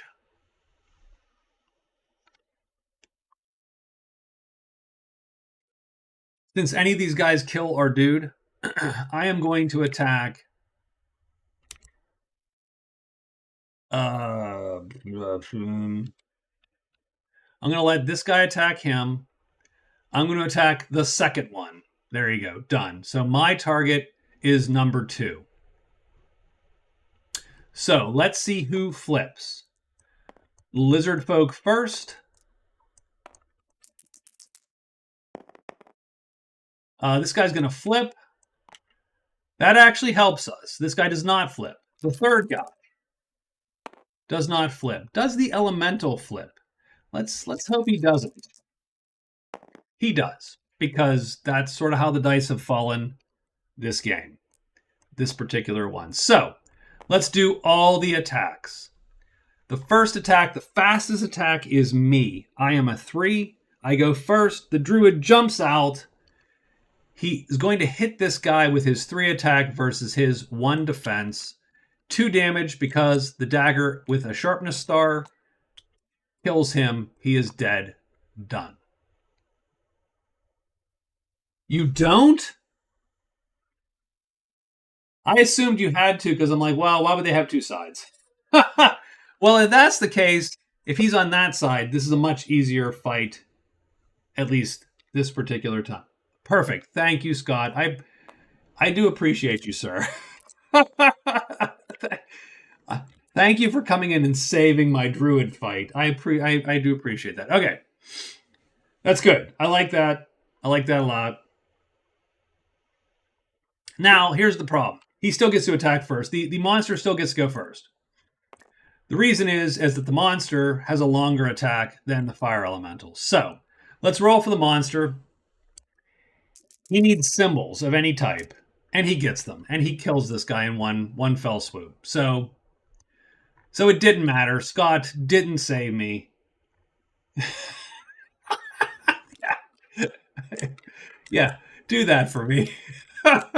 And that sucks a little because that just sucks a little. That sucks a lot, actually. So we're not hidden. I was hopefully expecting that dude to live 1 more round, and he did not. So, okay. We did kill 1. And now we have a fateful choice to make. We can easily kill either of these dudes. Got it. We easily can kill either of these guys. It largely just can we take the retaliation from the other one. Remembering his defense is, so all we have to play 2 cubes in attack. We could play 2 cubes in defense. We would automatically hit this guy and kill him. And we just have to survive this guy. But the problem is any 1 hit kills us. So pretty much it is a 25% chance of dying this round. And if we don't, we win the fight. It's a shit chance, by the way. That is an awful, awful chance. That is a very Magic Realmy chance of, or we flee and we can automatically flee.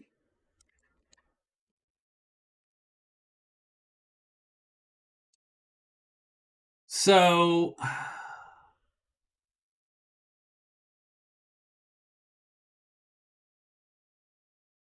what do you think, Raven, JJ? You need armor. Do monsters drop loot? No, monsters do not drop loot. You have to loot it from the sites.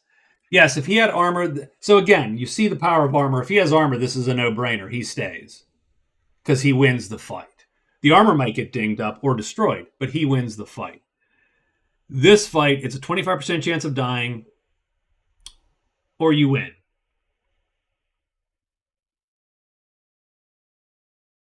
Largely comes down to, does the second lizard folk roll this? If he rolls anything else, then we are fine. We miss and we kill him, and we can score this guy and this guy. So it's two. It's literally two things scored right now,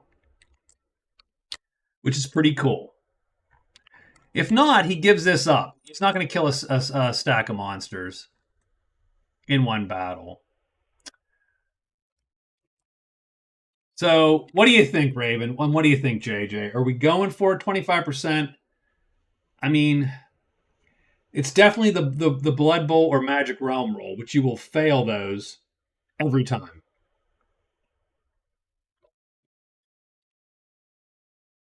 Or do you just flee?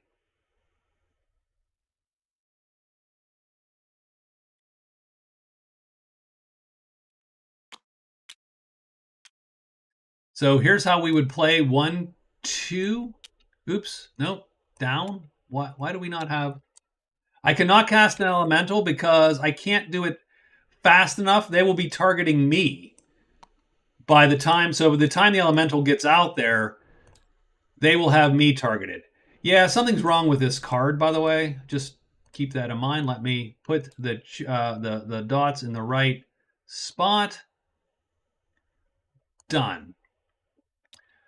So we would effectively play 2 defense, so he has a 25% chance to hit us, 2 attack, that's an auto hit, and then 1 might. That's how we play. Do it. I'm doing it. Okay, done. Doing it. So, who flips? And it doesn't really matter who flips, but we're going to check it anyway. He does not flip. Does the second guy flip? No. So no one flips. Good. Our attack goes off first. We kill this guy. It's an auto hit. 2 attack, his 0 defense. We kill him. We are done. And the hesitation goes away. We can actually just delete the cube. Does this guy hit us or does he not hit us? This is where my life choices sort of feel bad. And he misses. That's good. So now what we can do is we can play like this. 3 attack, because he can't attack faster than us now, and we're going to hit him and kill him. So we're going to play 3 attack. If he flips, if he doesn't flip, doesn't matter. We hit and we kill him. Huh. Okay, that lasted 4 goddamn ever. I feel bad. I'm sorry. That was a little bit, that was a little flaky on my part. I could have played that a little faster, but not a bad fight. We killed 21 fame worth of stuff. So that gives us 26 fame. That's pretty cool. That also lets us mark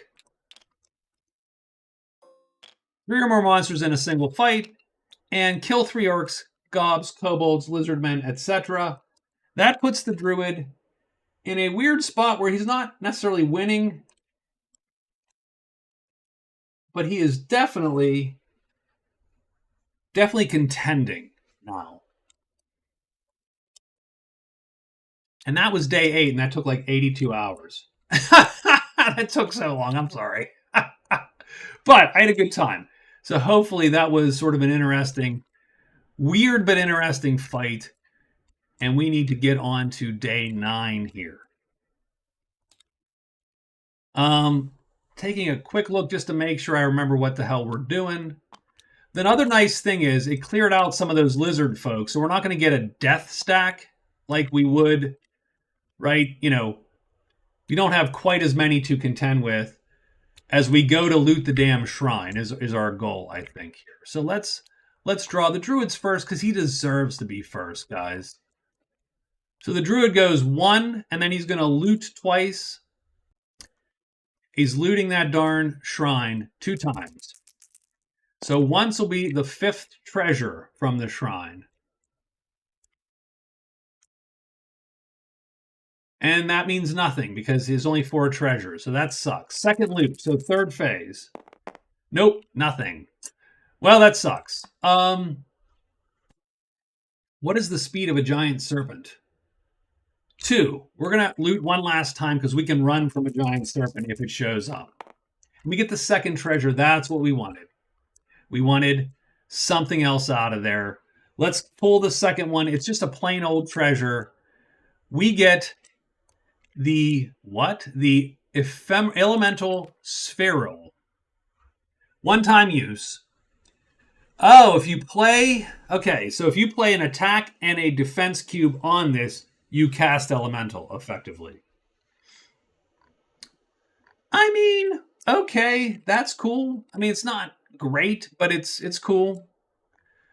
It does mean that if we were caught away from our enchanted tile, that we could cast elemental. So, okay, I'll take that, and he is done. Trickster. Okay, what are we doing with the Trickster here? Does he have any cash? He has $30. $30.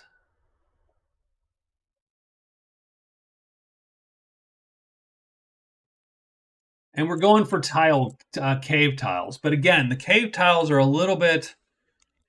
Maybe. Oh, you know what? So I'm going to go 1.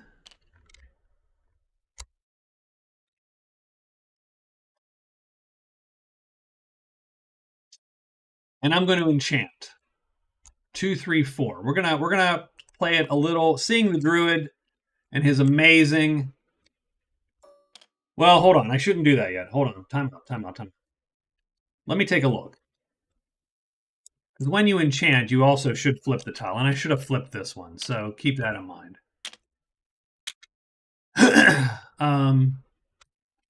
When I did that. Same thing here. What happens if I flip this tile?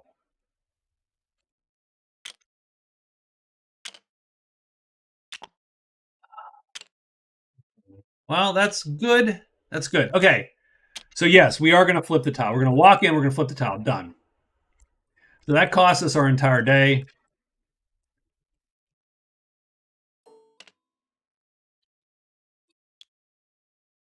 That goes here just to show. We're going to flip this. And now, of course, we are connected to one of the places we want to get to, which is the Black Caves. Done. So that is the Trickster's turn. The Conjurer now has to go. Ugh. He's going to come back 1, 2, 3, 4, and he is done. We're a little bit. I'm roll. Well, no, we're going to go 1, 2, 3, 4. We're a little. I'm going to role play a little bit. He is dejected. The fates have turned against him. He is sad. He's mopey. Little whiny, maybe. I don't know. Let's roll monsters. We're going to get monsters in the plains, and we're going to get orcs. No plains, no orcs, nothing appears. It is turn 10. Let's put these guys back and get to it. How many treasures are left in the shrine? 3. Well, it's enough to loot, I think, to be quite honest with you. Keeping in mind, because you get fame points for epic treasures, which we've not seen yet, the Druid's looting as many times he possibly can. So 4 is not going to cut it. That's 1 loot. 2 loots, no. 3 loots, he gets the 2nd treasure. Well, you can have multiple summons, but the problem being you can only cast spells you cast. I did, actually. 25%. JJ said do it. I jumped in, we killed the guy, the other guy missed, and then we sliced him down. So it actually worked. The Druid wins. Those elementals are rough against multiples, though. Like, they did not stand up against those multiple guys. which is hard for any character, I think, right? Um, so we get the second treasure out of the deep. This guy again, and it's enchanted. So that's cool. It's not cool, actually. That sucks a little bit because I think we pull this. So we're gonna flip this thing again. So we're gonna flip this again. We're gonna pull off our green cube and put a black cube on it instead, which does not please the druid because it makes his life a little harder. Because now we can't cast elemental anymore. So, womp womp. Okay. Oop, we locked it. Flip it. Done. And we do get to pull another treasure, though. It's just a plain old treasure.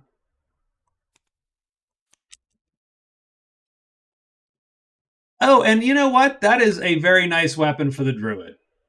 I'm going to actually I'm swapping that out. If you get a weapon I like, swap that damn thing right out, because that is pretty cool. That's a dagger of bite. So now you can do 3 damage with 1 red cube. Perfect for him, right? So done. That was his second loot. Third loot, I think we're getting, second treasure. There you go. So actually he's gonna get as much as he can get out of this thing. Hamlin's Pendant. Hamlin's Pendant is a reroll a search in a mountain.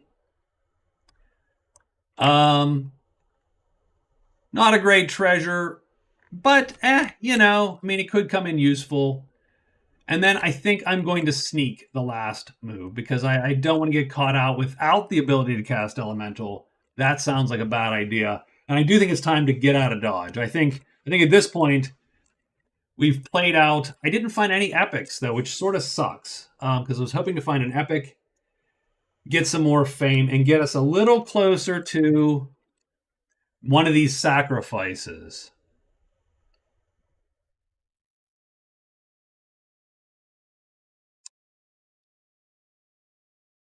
And the druid's a little scattered, so I don't love his chances at the moment. But as a for instance, getting 30 fame, blowing it, running to sell a weapon to the smith might be useful. And then you only have 2 left, so that would be a nice top line for him. So we'll have to see, but nonetheless, he is done. Let's actually pay attention to our other characters. I'm sort of excited for the druid. Is the problem. Our sad and mopey conjurer now. What is our plan? So let's take a super quick look. This is a rough line because we still have to find the catacombs, which means getting a site or 2, which we have not yet. Like, we have to go get some sites. If that's the case, I do think this would be a decent line.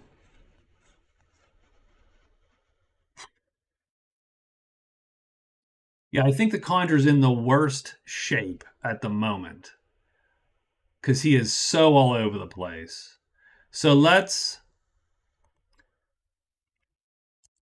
explore, because explore is going to get us the sites we need. We're going to go this way to this outpost this way here, and I think we can place this. We can.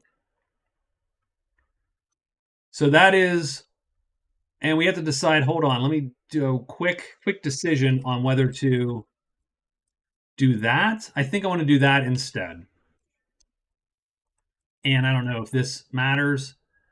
No, I like that one better. Done. So that's 1, and he goes here, and he's going to pull this guy. And we're hoping for a site. Maybe the monolith. That would be good. It's a treasure. I don't mind treasure either. It's the Bauble of Intelligence. Well, he gets an int. That's okay. It's not great. We're not winning anything with that, but it is at least a little bit of extra bit. That's 1, 2, 3. All right, see you, Raven. Thanks for hanging out, man. And we get a gate. Okay. So the gate is interesting because, of course, traversing a gate is something that the conjurer could indeed use. And I think maybe this line would be the best for him, so maybe we can try that too. So, okay, that's good, but he can't step through it yet because unless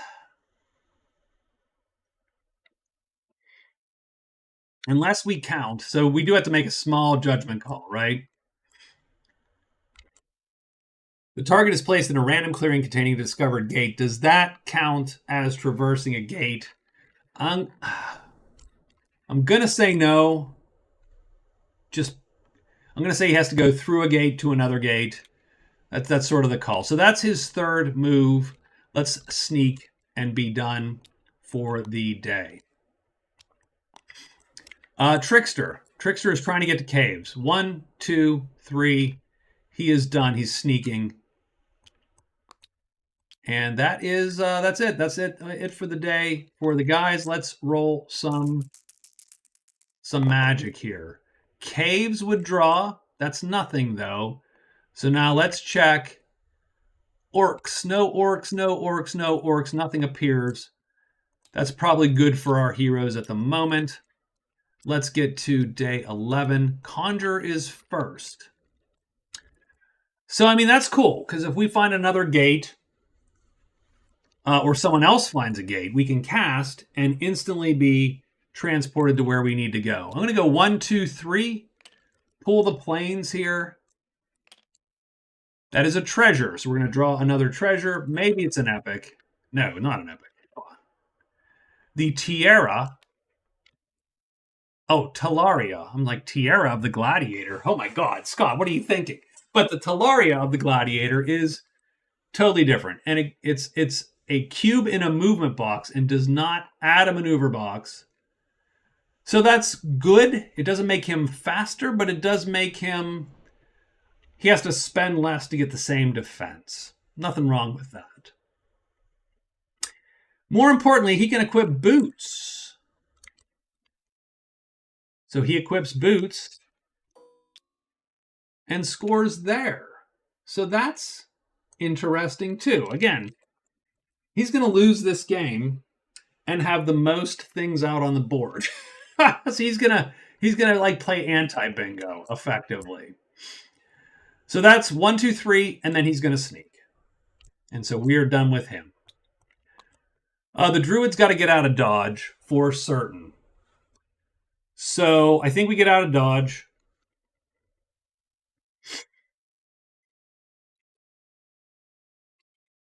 Let's look at, so hold on one second. Let's look at obtain a title.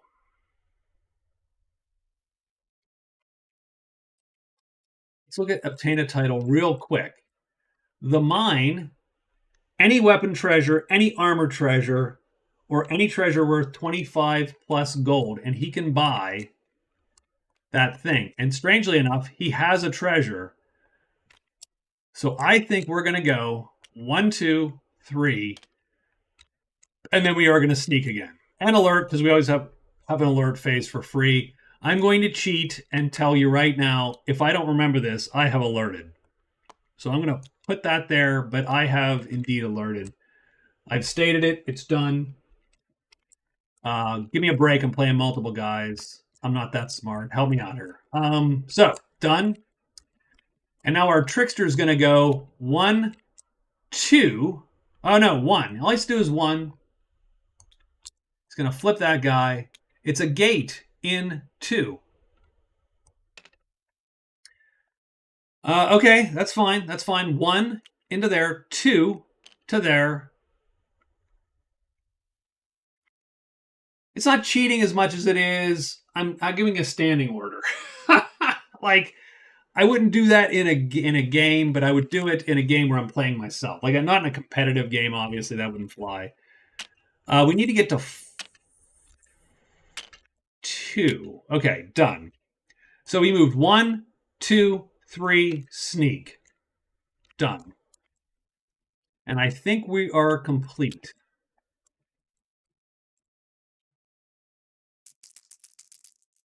Let's roll monsters. Mountains are going to draw monsters. Well, I do it in Magic Realm too. There's sometimes I go, look, I should have cast yesterday, but I forgot. So I try not to do it when it would have changed something if I have cast or not. Or I try to literally be honest with myself and go, was I going to cast or not? I'm a content creator. Yeah, yeah. Put that in air. Can you put that in air quotes, please? Content creator. If by content creator you mean, oh, that was mountain, but we didn't draw any mountains, so done. Are there any bone piles? Carrion, I like to call it. No carrion there. No carrion there. No carrion there. Nothing appears. We are done.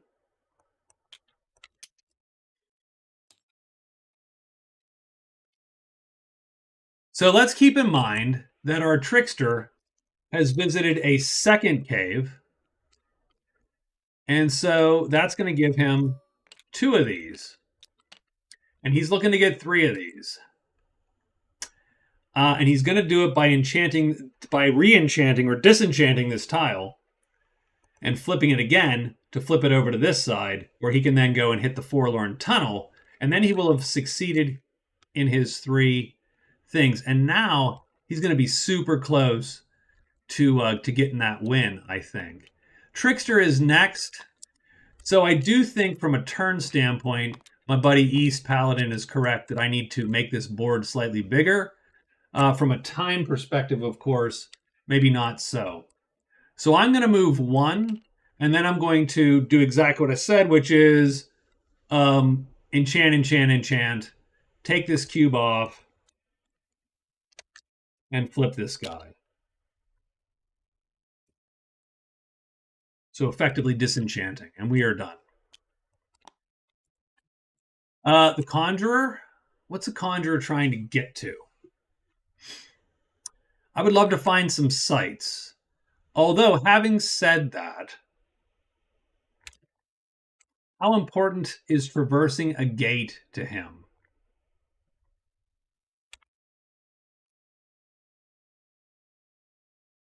Step through a gate is here. I mean, it definitely could help. It definitely could be a good gig. I think what I'm going to do instead, though, is go 1, 2, explore 3 for now. I don't need to do it yet, I suppose is the point. So we're going to explore 3. That gets us to move in there. I would rather find a site first before running back. It's a gate. Oh, geez. Okay. Well, there you go. There's a gate there. And we're going to sneak. That's not super helpful, by the way, game. that sucked a little. Druid's turn. Druid's going to go 1, 2, 3, but he does get an extra phase because he's now in the dwelling. He is going to... what's he going to do? Oh, he's going to trade. He's going to buy a title. He's going to buy any weapon treasure, Dwarf Guardian, done. Copy his thing.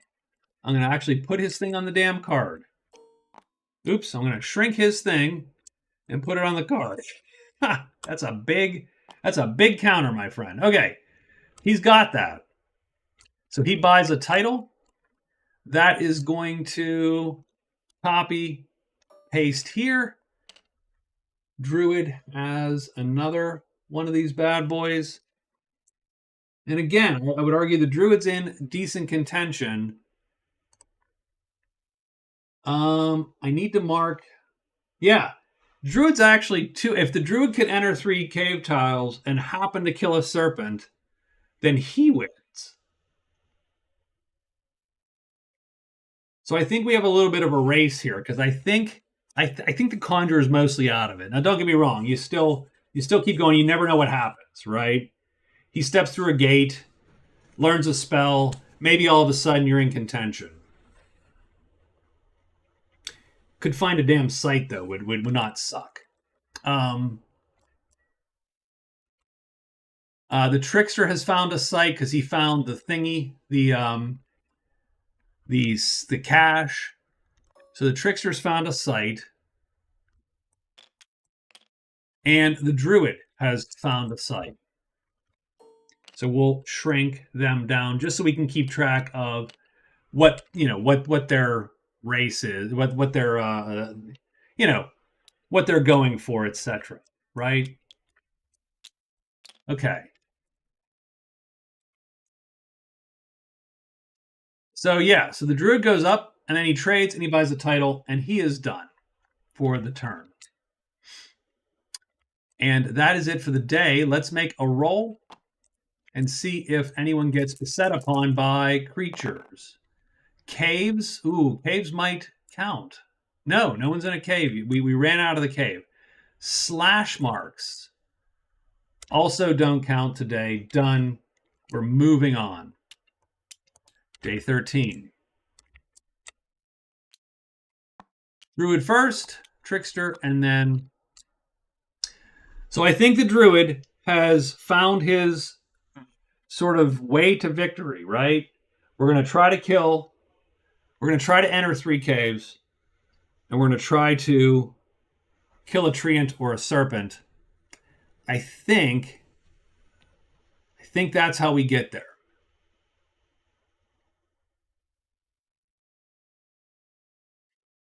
Strangely enough, I think that's how we're getting there. So we got to figure out how to get to cave tiles. Not the easiest thing. That's a lot of traversal.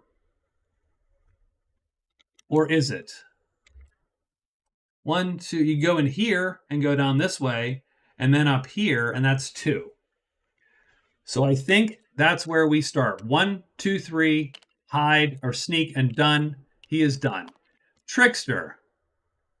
Well, 1, 2, and then gets well. He gets 4 turns. I shouldn't count him out because he is she. I think she's a dwarf. That person is a dwarf. Done. We've entered 3 cave tiles though, so we are going to replace these with that.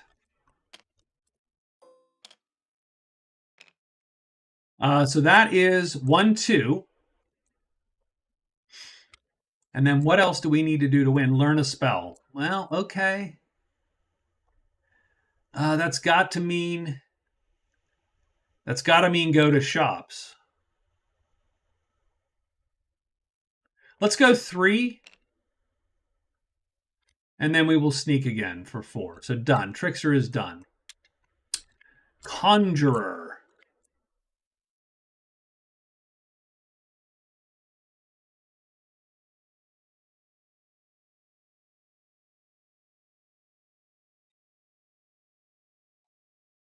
Conjurer needs to figure out sort of what their path might even look like.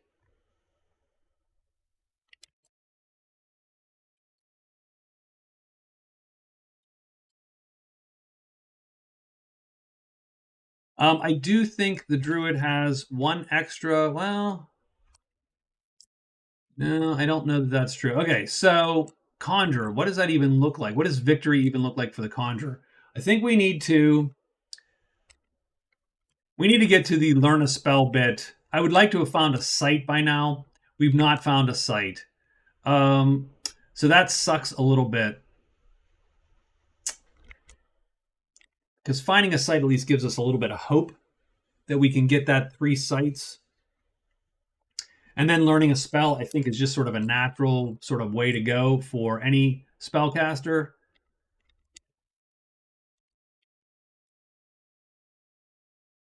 So I'm not super jazzed about our chances here. Let's go 1, 2, 3. Let's sneak. So all the characters that are moving have snuck. Let's roll. Looks like caves. So we are going to draw something in caves. So the first thing in caves, we're going to draw a giant bat, 1 of them.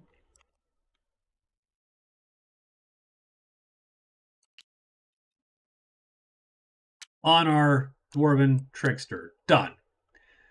Next, I don't think anybody else is in a cave. particularly. Let's look for bones. Bones, no bones here, no bones there. Bones up here. We're going to get one adult dragon. On the Conjurer. Okay. So let's look at the fights here. So first thing is first. We got to roll for both the Trickster. So Trickster, are you hidden or not? He is. Conjurer, also hidden. So done and done. So let's look at the Dwarf here. I think the Dwarf might go for this. You got enough armor. This thing's not going to penetrate into this armor. You might as well go get some fame points. Maybe you need them. The only big problem is very simple. This thing is fast and it's hard to hit. If he and yeah, there's no way we can ever auto hit this ever in our universe. So let's just not get auto hit. And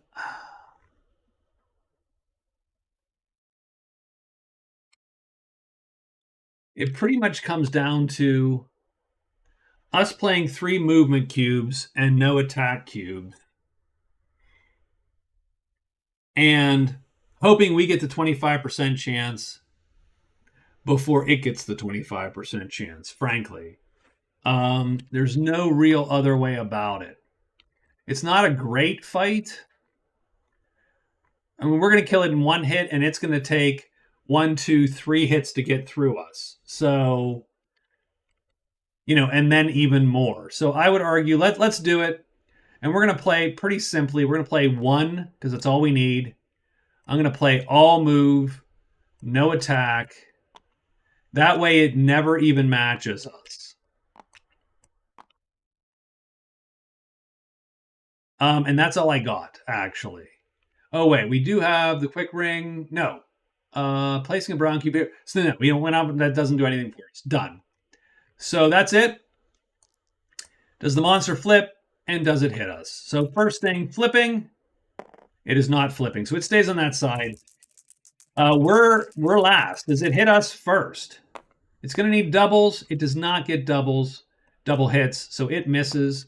We're going to attack it, and we need doubles.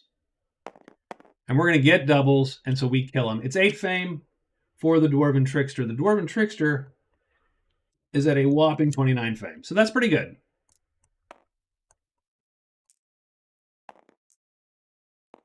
Not bad. He is done with his fight. Let's take a look at the Conjurer. The Conjurer is at least vaguely, like, he might, strangely enough, be able to do this. Now, we are hidden, so we're going to take this time to cast. I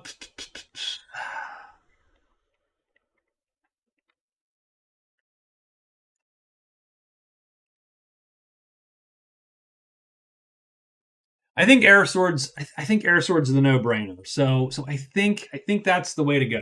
I really do. So we're going to cast Air Sword.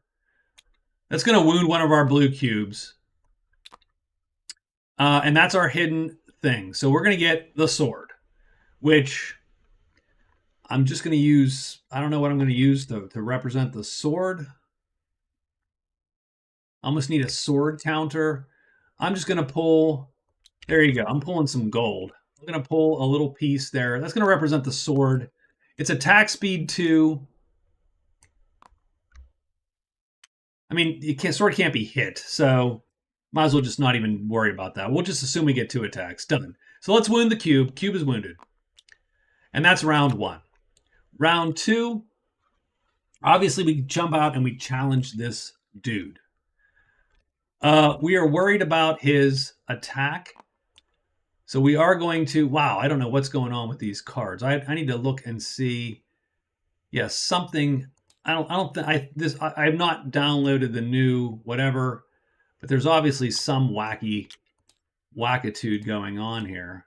I don't love that. One, I probably screwed it up.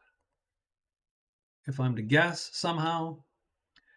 So I'm going to play all the defense I can play. And I don't think my attack actually matters. So I'll play the one. I mean, I don't really think it matters, but I'll put it because there's nowhere else to put that cube anyway. And I'm playing 1, 2, 3, 4, done. Now it's true, does not add a maneuver box. So, okay, well that is different, and I will say that's good. This is like playing a cube, and it doesn't add a maneuver box. So I'm playing 2 and 2, which is sort of nice, actually. So that actually gives me a little bit of a bonus there. Because now if he flips, I have a better shot to hit him. There you go. The air sword, of course, is going to attack him also, and the dragon is attacking me. Now, probably what I should do. So wait, maybe I don't step out. Let me rethink that for a second, because at the end of round 1, let me roll to see if I'm hidden, and that will change my tune. I'm not hidden. So done. There you go. I'm playing exactly like this. So let's do it. First thing, does the monster flip or not? I hope he does not flip. If he does not flip, then we are actually first with the air sword. He does not flip. That's good. That's a good thing. So we're going to get the first attack for both of us. Strangely enough, I am the second attack, which sort of sucks. So we're going to live with that. I would rather be the first attack. And if I think about that again, I might have played that differently, but we're good. We're good for now. So I'm first. I don't necessarily hit him. I have to roll first to hit. And unfortunately, it is a low chance. It is double hits. And I miss. So the elf misses his shot. The air sword attacks. Oh, wow, this is a terrible fight, actually, for us. The air sword attacks. And it needs double hits.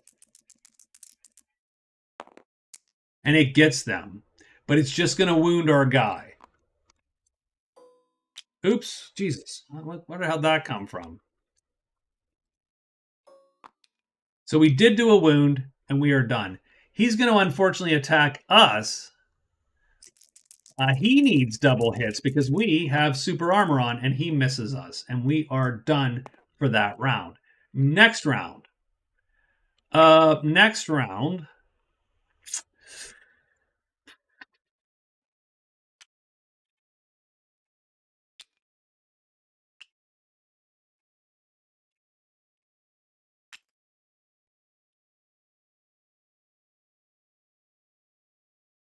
I could go all out and increase my chance of winning, but if I don't win, I auto die, kind of. So I think.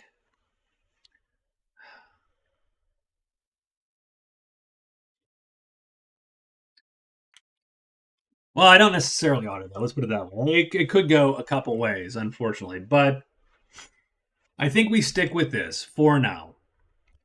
I think we stick with this for now. I think we're in a good spot. So we're gonna wait.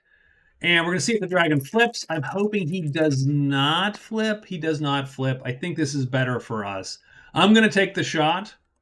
I need double hit symbols, though, and I miss again. Ugh, okay.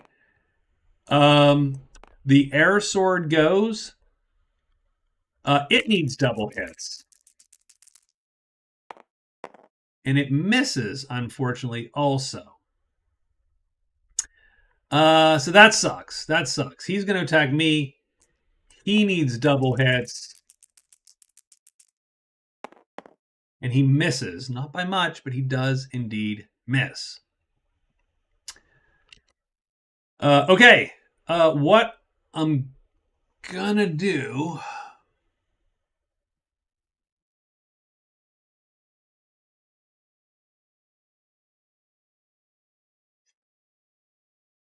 Okay, I'll tell you what I'm going to do. I'm going to switch up tactics. We're casting tentacles this round. But keeping in mind that we don't necessarily go first with tentacles,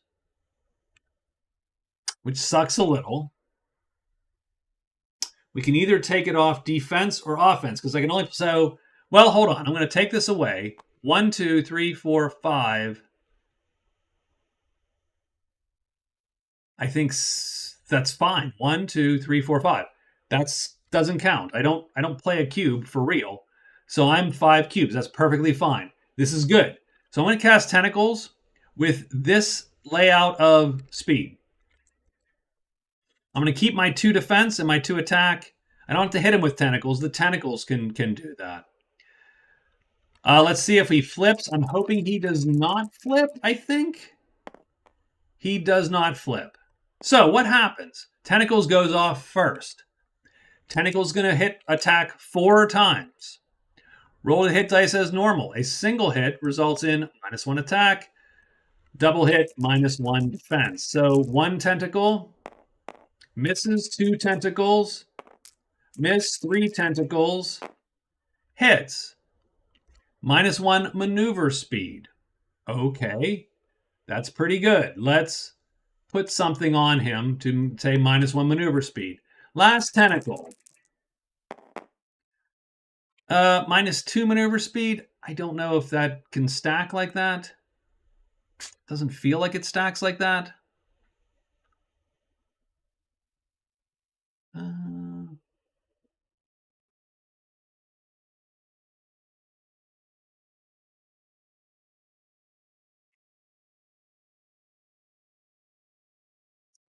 So don't know exactly, but can 2 tentacles give him -2 maneuver speed? It doesn't seem terribly crazy bad because they do miss quite a bit.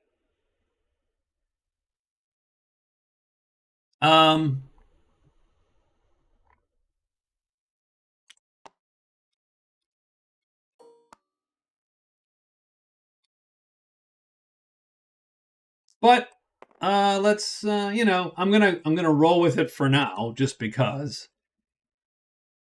As written, I would argue that it sounds like you would say it doesn't stack.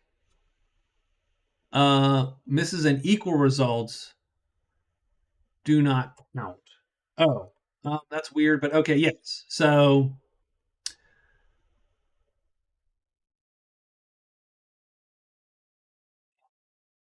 okay. Again, that spell is hard to read, to be honest with you. I was making a weird assumption, and I think it's a bad assumption, that if I got an equal and a hit, that was potentially a -1 attack.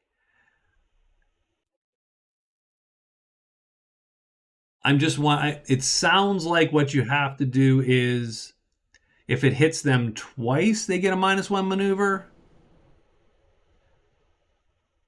Which again, not sure how I feel about how that reads. So for now, let's just cut the difference and say his maneuver drops by 1. We'll sort of split the difference there and ask on Discord at some point. The air sword does get the next shot, though, because the air sword is faster than him. The air sword has a little bit of an advantage now in that the guy is a 2 defense instead of a 3 defense. We're still going to miss, though, which sort of sucks. And there you go. And the dragon's going to miss us. So that's good also. We do wound, unfortunately. And now we're back to the bow. So should we just pull the bow bag out? Done. He is slower. Hopefully one of us will hit one of these days, and it's not the dragon hitting us. That would suck. Oh, but he flips this time, and that actually might be good for us, and I'll tell you why. Because now his maneuver speed's a 1, and that's going to suck for him. So first attack is the air sword at a 42. The air sword at a 42 is going to hit a maneuver speed of 1 automatically and kill the dragon because it does 2 sharp, -1 because of armor, 2 damage. The adult dragon dies to the air sword. Done. So actually, we wanted him to flip that last round. So that was good. So I'm glad he did. That saves me the trouble of dying. So the tentacle did help, but I do think that spell needs a little bit of clarification because there is a little bit of, well, that's one that actually could use just a paragraph in a rule book. Here's how you do tentacles. That is the elf conjurer gets 15 fame, well, 12 fame, but he now has 15, so he is done. And that's good. There you go. There's the fight. That's the end of the day. Okay. Day 14. Druid's up first.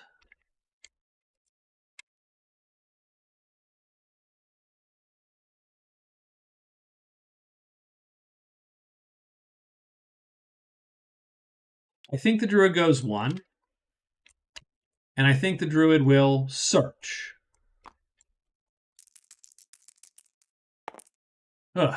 Twice. That's his 3rd phase. Is he going to go for a 4th? Sure. We'll try right here like this, and he does find the thing. So that's good. That's very nice. The Druid finds this path. And he's done for the day. Trickster. So the Trickster's like, hey, these guys are starting to catch up. I need to put this crap away. It's the quickest way to learn a damn spell. He's going to go 1, 2, 3. And she is a dwarf, so she didn't lose a phase in the caves. So she gets the Artificer and Empty. So good enough. Good to know. So 1, 2, 3. We're going to trade with the Artificer to see what the Artificer has.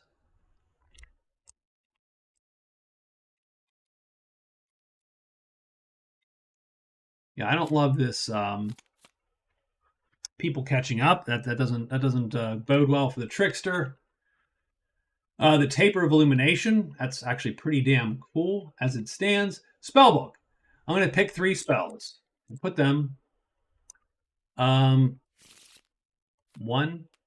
2, 3.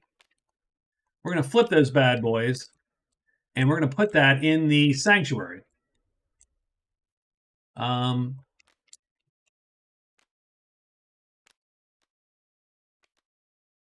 The Trickster can learn Envenom. That's $11. That's $33, unfortunately. So don't get me wrong, that sucks a little bit. But we do have some cash that we can spend. I think we are going to try to... So we're going to sell first. And I am going to sell the mace and the quick ring for $15, which will give me $45. And that's going to go in the Artificer's bucket there. And we're going to now try to buy the spellbook here for, like I said, what is it? It is $8, $11, $33. Which sucks. We could buy it for 33. We're not that smart, strangely enough. And the Artificer likes, well, he likes knowledge, and we have very little of it. So you know what I'm going to do? I'm going to spend 33 damn bucks. Down to 12.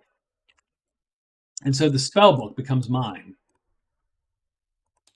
Now that was a rough buy, but I sort of think it was worth it in the sense that, you know, you got to learn to spell, man. Like that's part of the plan, I think. And if we do that,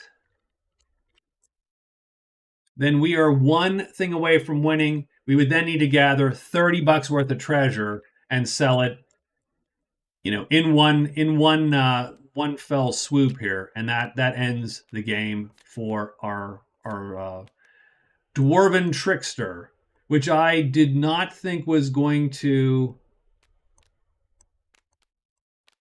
work, but it worked well enough. But we haven't learned the spell yet, and who knows what could happen. The dwarf is done. It's now the conjurer's turn. The conjurer is playing a little bit of catch up. Conjurer explores. And we're sort of looking. That is not going to fly because there's no possible way to play that. So that's one explorer that goes away. Two explorers also doesn't work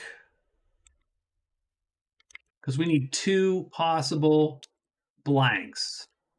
Three explorers? Nope. Also no bueno. And sneak, I think. And we're gonna sneak and we're gonna be done.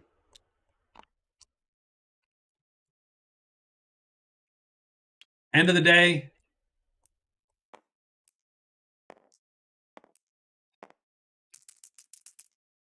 Roll some monster action. Plains? I don't think anyone's in the plains. Nope, nope, and nope. Sight. Ooh, nope. There's no sights either at the moment, so nothing appears. And we are moving on to day 15. So it is a race between, I think, the druid and the trickster. The druid, I think's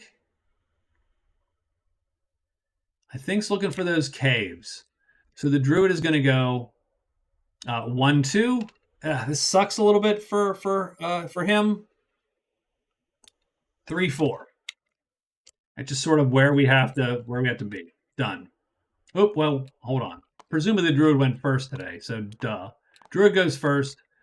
Doesn't really matter. The conjurer will search again, explore again, looking for any tile with two blank sides together, and we're not going to find one at this point, are we? That's 1, 2. That's not going to fly. 3. No, this game does not like the conjurer today. Sneak, because I don't want to necessarily get killed either. Trickster remains. So I think what the trickster is going to do is spend her day learning. Oh, she's going to take a curse, though. That's 1 learn and a curse. And she'll succeed on the second one. This assumes the curse doesn't somehow preclude that, so hold on. 1, 2, so it's odd 2. Or, yeah, odd 2 is stumble, maneuver speed is reduced. But that doesn't preclude her learning the spell, and so she's going to take this Envenom spell and learn it, and done. That does give her, first off, 5 fame. So the Dwarf Trickster is going to have 34 fame. And she also gets learn a spell covered. So copy, paste. I will paste that on her. And let me cover, because I have... Oh, she does not have this yet. Oh, she does have to succeed in hiding one more time somewhere, I think. Although I'm not 1,000% sure because I feel like she should have done that already, and I might have forgotten to record it. That could absolutely be. But it is what it is for the time being. But still, I think she's getting there. I think we've got this. Spell is learned. And so that is 1 phase, 2 phase. She's going to trade for 3, spend the gold, uncurse herself.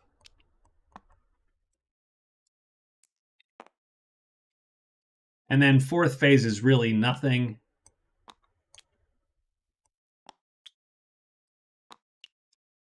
I suppose we could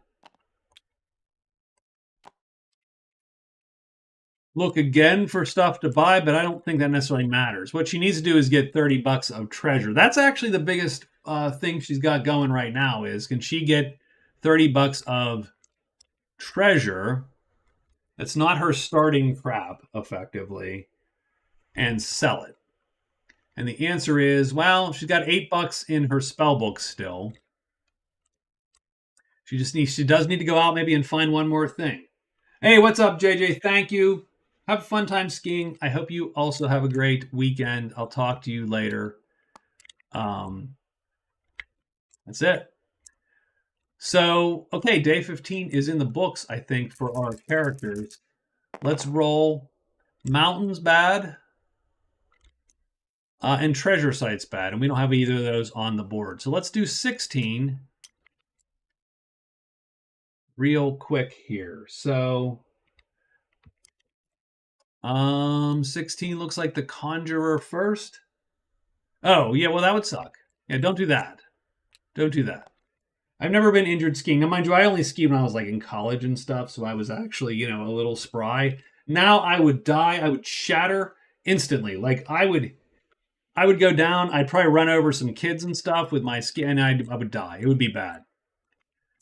So Conjurer is up. Ugh, God. I've got a couple tiles left. We're going to explore one. We're just hoping to find. I think. Oh, no, that doesn't fit either because there's too many darn caves there. 1, 2. I don't know how many tiles have. 3. I think that one works. All right. I like that. I like that one. Done. And she gets to move there. And it is the wrecked wagons. Okay, that's cool. That's a site. She has entered, the Conjurer has entered a cave tile. So that's also cool.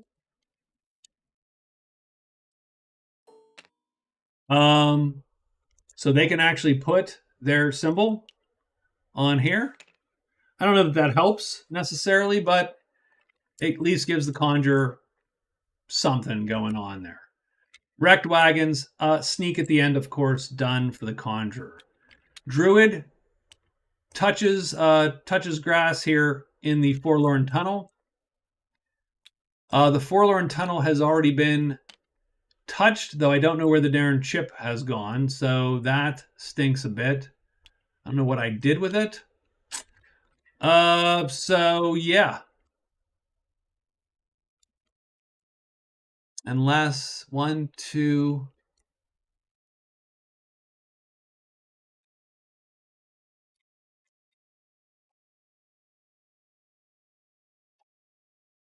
Unless it wasn't drawn and I made that horrible, horrible mistake. A gate in 3. So we're going to just go with that. So there's a feature there. Done. So the Druid gets credit for that. So that's 1. So Druid gets credit.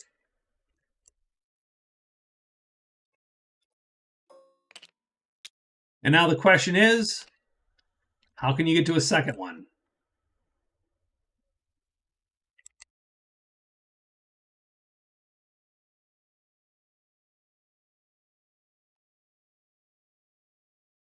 We're going to go 2, 3. Done. Trickster. So we do need to find some monsters, and we do need to hide from some monsters. That is absolutely the case.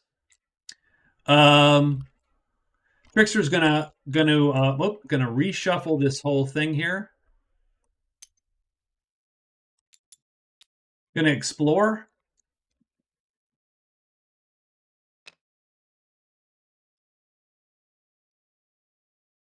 And enter. So that's 1 move.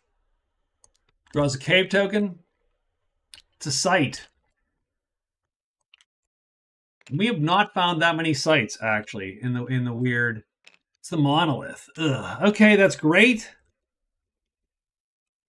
for some characters, but yeah, I mean, it's a little late, too late. I think for most of the, you would really have to like pound it out to go get that thing. But 1, 2, 3. Right, 1, 2, 3, and sneak. We're gonna start to sneak again here because I don't want to get caught out now because I think the Trickster's sort of in the lead and it makes sense that they would be at least a little bit cautious.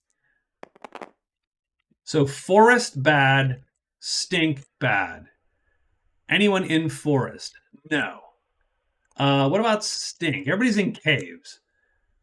Stink kobolds. 2 kobolds are going to appear, and 2 kobolds appear on our guy here. Hold on. Kobold and kobold appear on this guy. And that's actually good for him, strangely enough. Because that wasn't orc, that was stink. Ooh, Kobold Rex appears. Ooh, spiffy.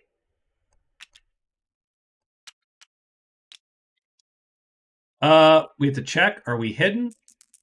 We're hoping to hide. We are hidden. So here's what that does.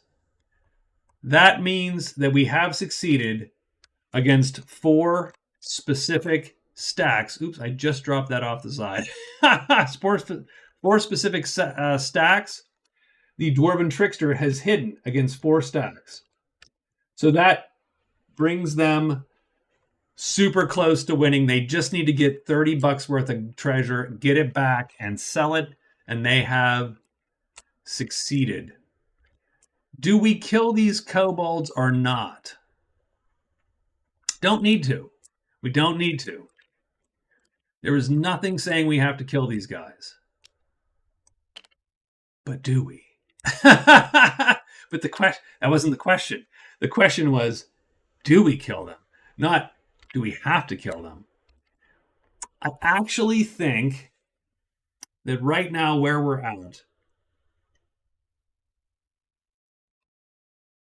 it does not necessarily help us to start attacking these guys. So I'm going to wait. I'm going to just hold off and wait. And done. So we're at day 17. Now, one thing to keep in mind with that dwarf is they need to bring this stuff back. So getting back to civilization, not necessarily trivial. So we'll have to figure that out, assuming that the rest of us don't catch up. But I think the dwarf. I would put my bet on the dwarf right now. On the over/under, I'd put the under because the dwarves are short. So dwarf goes first. She goes 1. Search for the monolith. Ugh, that sucks. 2. This is her 3rd turn. That's a failure. And she will sneak. Done. Druid.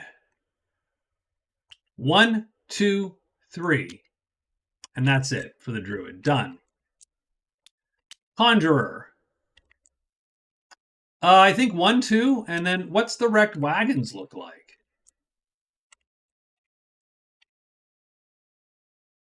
What do those wagons look like? 2 treasures, 20 gold, take all when found. So that's 2 moves. Let's search. The conjurer searches for the wagons. Doesn't find them. Are we going to sneak? Probably let's sneak for the time being. Let's just keep playing it a little safe.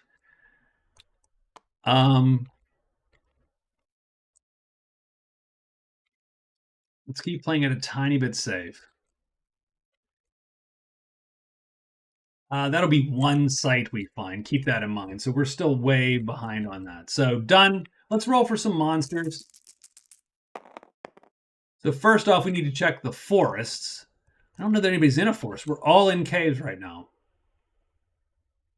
So caves it is. Are there any carrion? No, no, and no. We are done. So that's the day.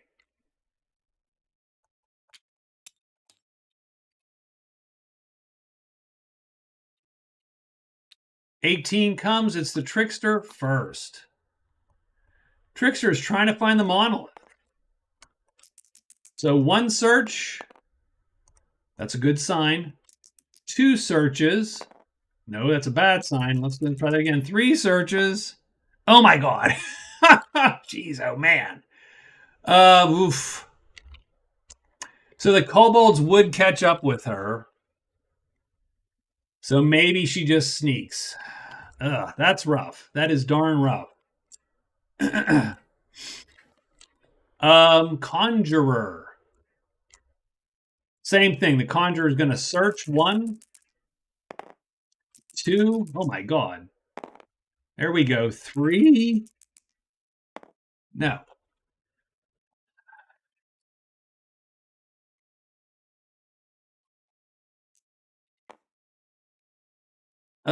Fudging it. Sneak. Just sneak for now. Sneak. I don't want anybody to die. That's really my main goal here, is to not die.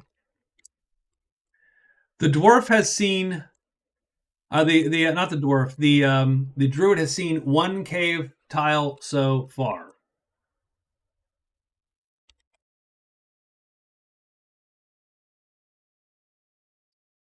We're gonna go 2 gates. So that puts her in another cave.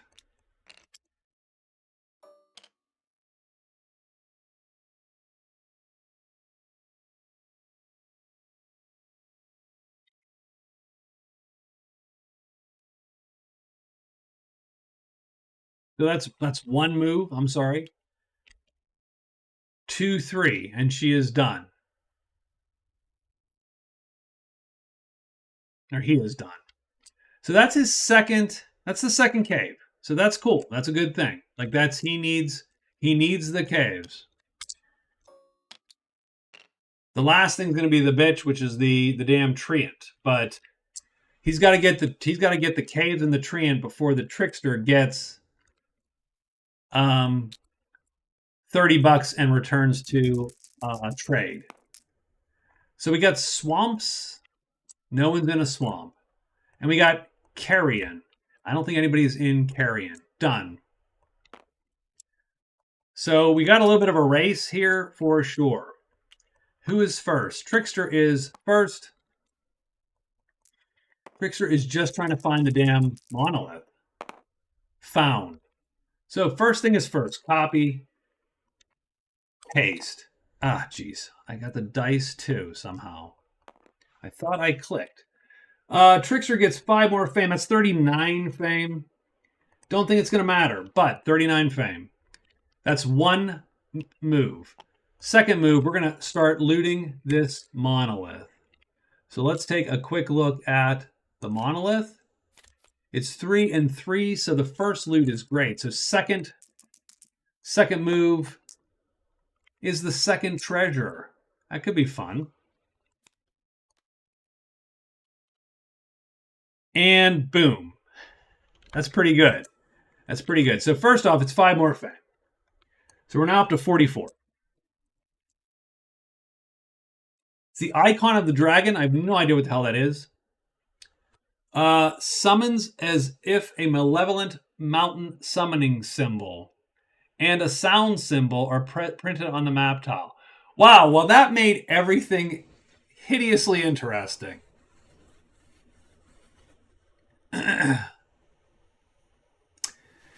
So yeah, this satisfies the victory condition. If we could get that back to the sanctuary, game over. Right now, done. Sell 30, we're out.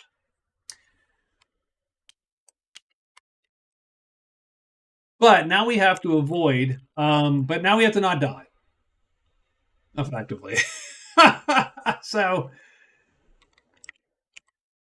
we have what? Mountain? So we have a mountain thing on us. And bones? I think mountain and bones now draw dragons to our tile. So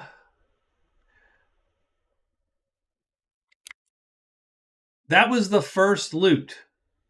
So I'm going to go 1, 2. Explore is 3.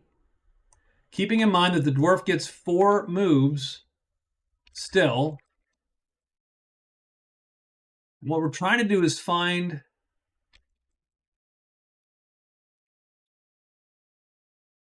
That's not, oh God, that's not going to work. That is not good. Oh, that is so not good. It's not bad. So 3, it's not the worst. I shouldn't say that. So 3.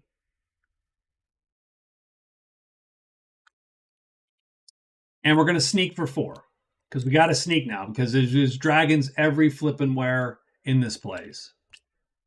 And it's a sight. And I'd rather not have seen a sight. Because that just makes one more possible badness. Now the sight thing is bad also. And it's the chamber. So it's actually in our way. No. We're sort of running to the end, I think, a little bit. So the current situation is that the trickster has everything she needs, but she has to sell 30 gold worth of treasure in one action. She needs to make it up to here back to the sanctuary. The treasure she's found draws dragons to it. Yeah, pretty much. So she doesn't want that. But that's the treasure she found. So she's sort of making her way to try to beat that. In the meantime, the druid is trying to enter 3 caves tiles and kill a serpent before she can make it back, or hoping that she gets stuck by dragons or whatever. So, druid is next. 1, 2, 3, 4. Done. And that's the druid's move. Conjurer is last. Conjurer is searching for the site. Fail. Conjurer's had bad luck. 2 fail.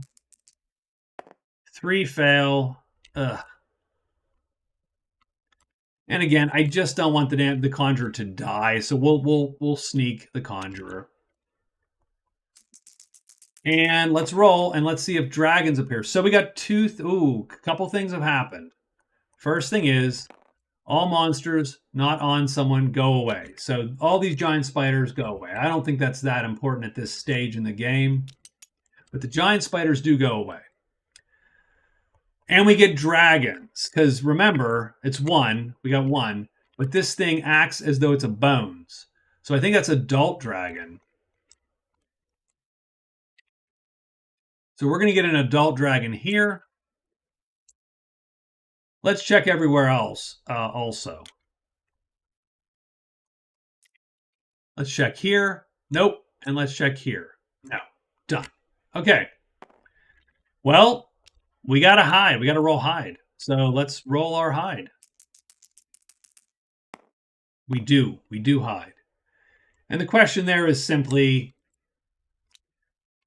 does it, do you go for it? I'm actually going to say no. I'm going to say, yeah, we're good. We're going to get out of dodge next turn. Problem is, it's going to be a slow roll. The first couple turns is going to be super slow for her. She's going to make it. Well, I don't know if she's going to make it, but 1, 2, that's going to be terrible. So it's probably going to be move, alert, hide, alert, move, or sneak alert, move, sneak alert for 2 days. The third day she wins. But those no, she might get caught, and we'll have to see. So her first thing is 1, 2, sneak alert.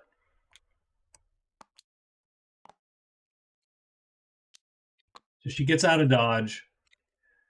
And right now, just as sort of a consolation prize, you're going to find this thing. So 1 search. Come on, you got this. Done. 2 searches. The wretched wagons have been found by our conjurer, our hapless conjurer, the wrecked wagons. They're wretched because it's been a mess. She gets 2 treasures and 20 gold. Now, I don't need the gold piece. It's a spell scroll, so that actually does help. And a potion of maneuver. 1 brown cube permanently. Well, we're going to drink it right now.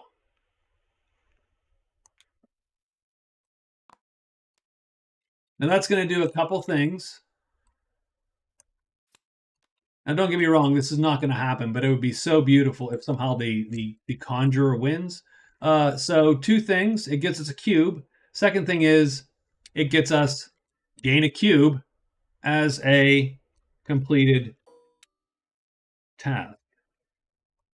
And so the conjurer is, putting stuff on the board.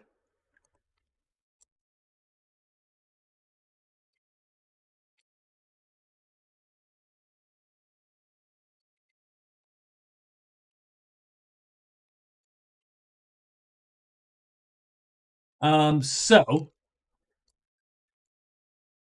that is great. And 20 gold. So the conjurer does get 20 gold, up to 27 gold. And that is, oops, we just added a bunch of S's to the conjurer sheet over here. Done. So that is 2, explore 3. The village pops up. Don't mind that, actually. Let's roll where the village is. Top die.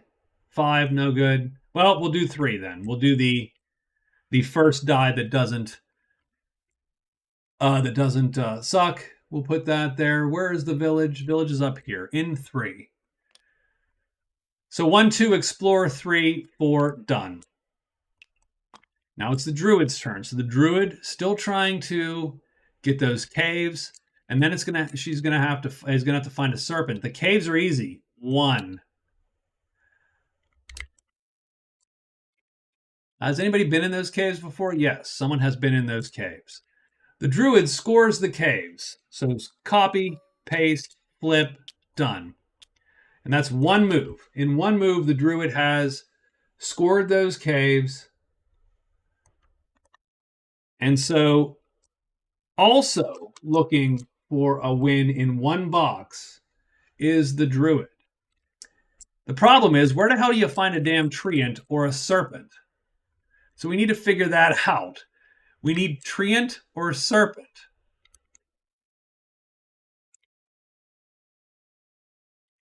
So 1, 2, 3, 4. Done. That's the druid's move. And that's the end of day 20. Let's roll some dice.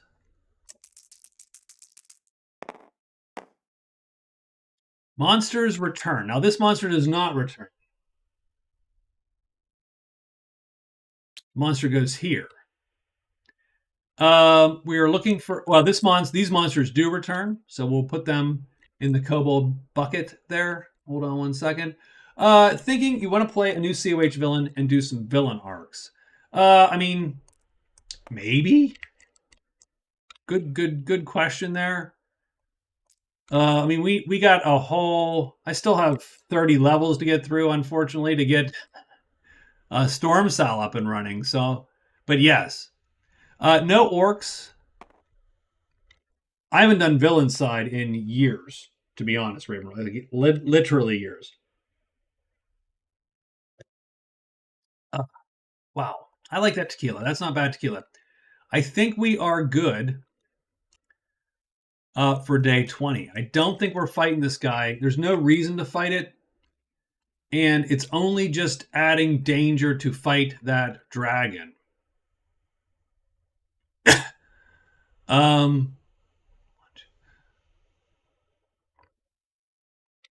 So, but we didn't get a serpent either, which sort of sucks for our gal here, because if the druid gets a serpent, she could have won, or he could have won. Let's try. Let's see what the last day is. I think we're. It's the first is the trickster, who's going to go 1, 2, 3, 4. Now he can't sell, so we're going to give the druid 1 more day to kill the damn serpent there. The conjurer is just going to go. I hate to say 1, and I hate to do sort of a lame turn for the conjurer, but the conjurer doesn't matter at the moment, to be honest with you. So I think the conjurer is just going to sit and wait this one out. Done. The druid is going to alert and make noise.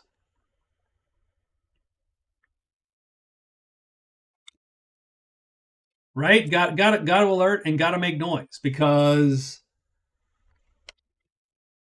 if the druid can draw a serpent and kill it today, druid wins.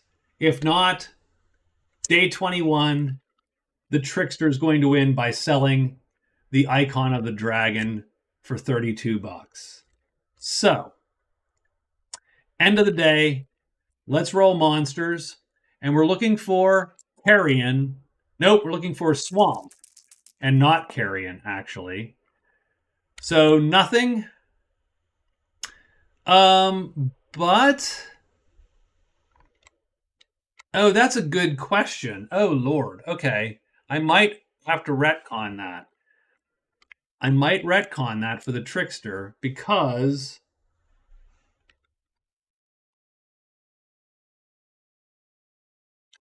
right.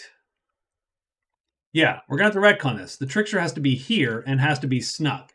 And the reason is because everything summons dragons. So I would never go naked into this space, because that is asking for possible death. So I'm gonna sneak and be here. Now, mind you, all the damn dragons show up. She gets 3 more adults. So a failed hide roll. Oops. Oh crap.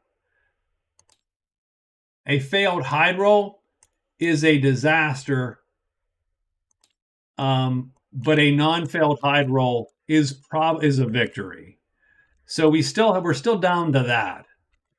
So that's sort of fun. Nothing over here. In the meantime, our druid can now re-roll the monster roll for his clearing only, and pulls nothing. So no serpents, unfortunately. Let's check this hide roll, because there's 4 dragons on the trickster. They're chasing him down. Her down. I have no one's pronouns correct, so keep that in mind. So all we're looking for is a hide roll right now. Oh, Jesus. So of course not. Okay. All right. Oh, okay. We'll see what happens. So the 4 dragons catch up to the poor, hapless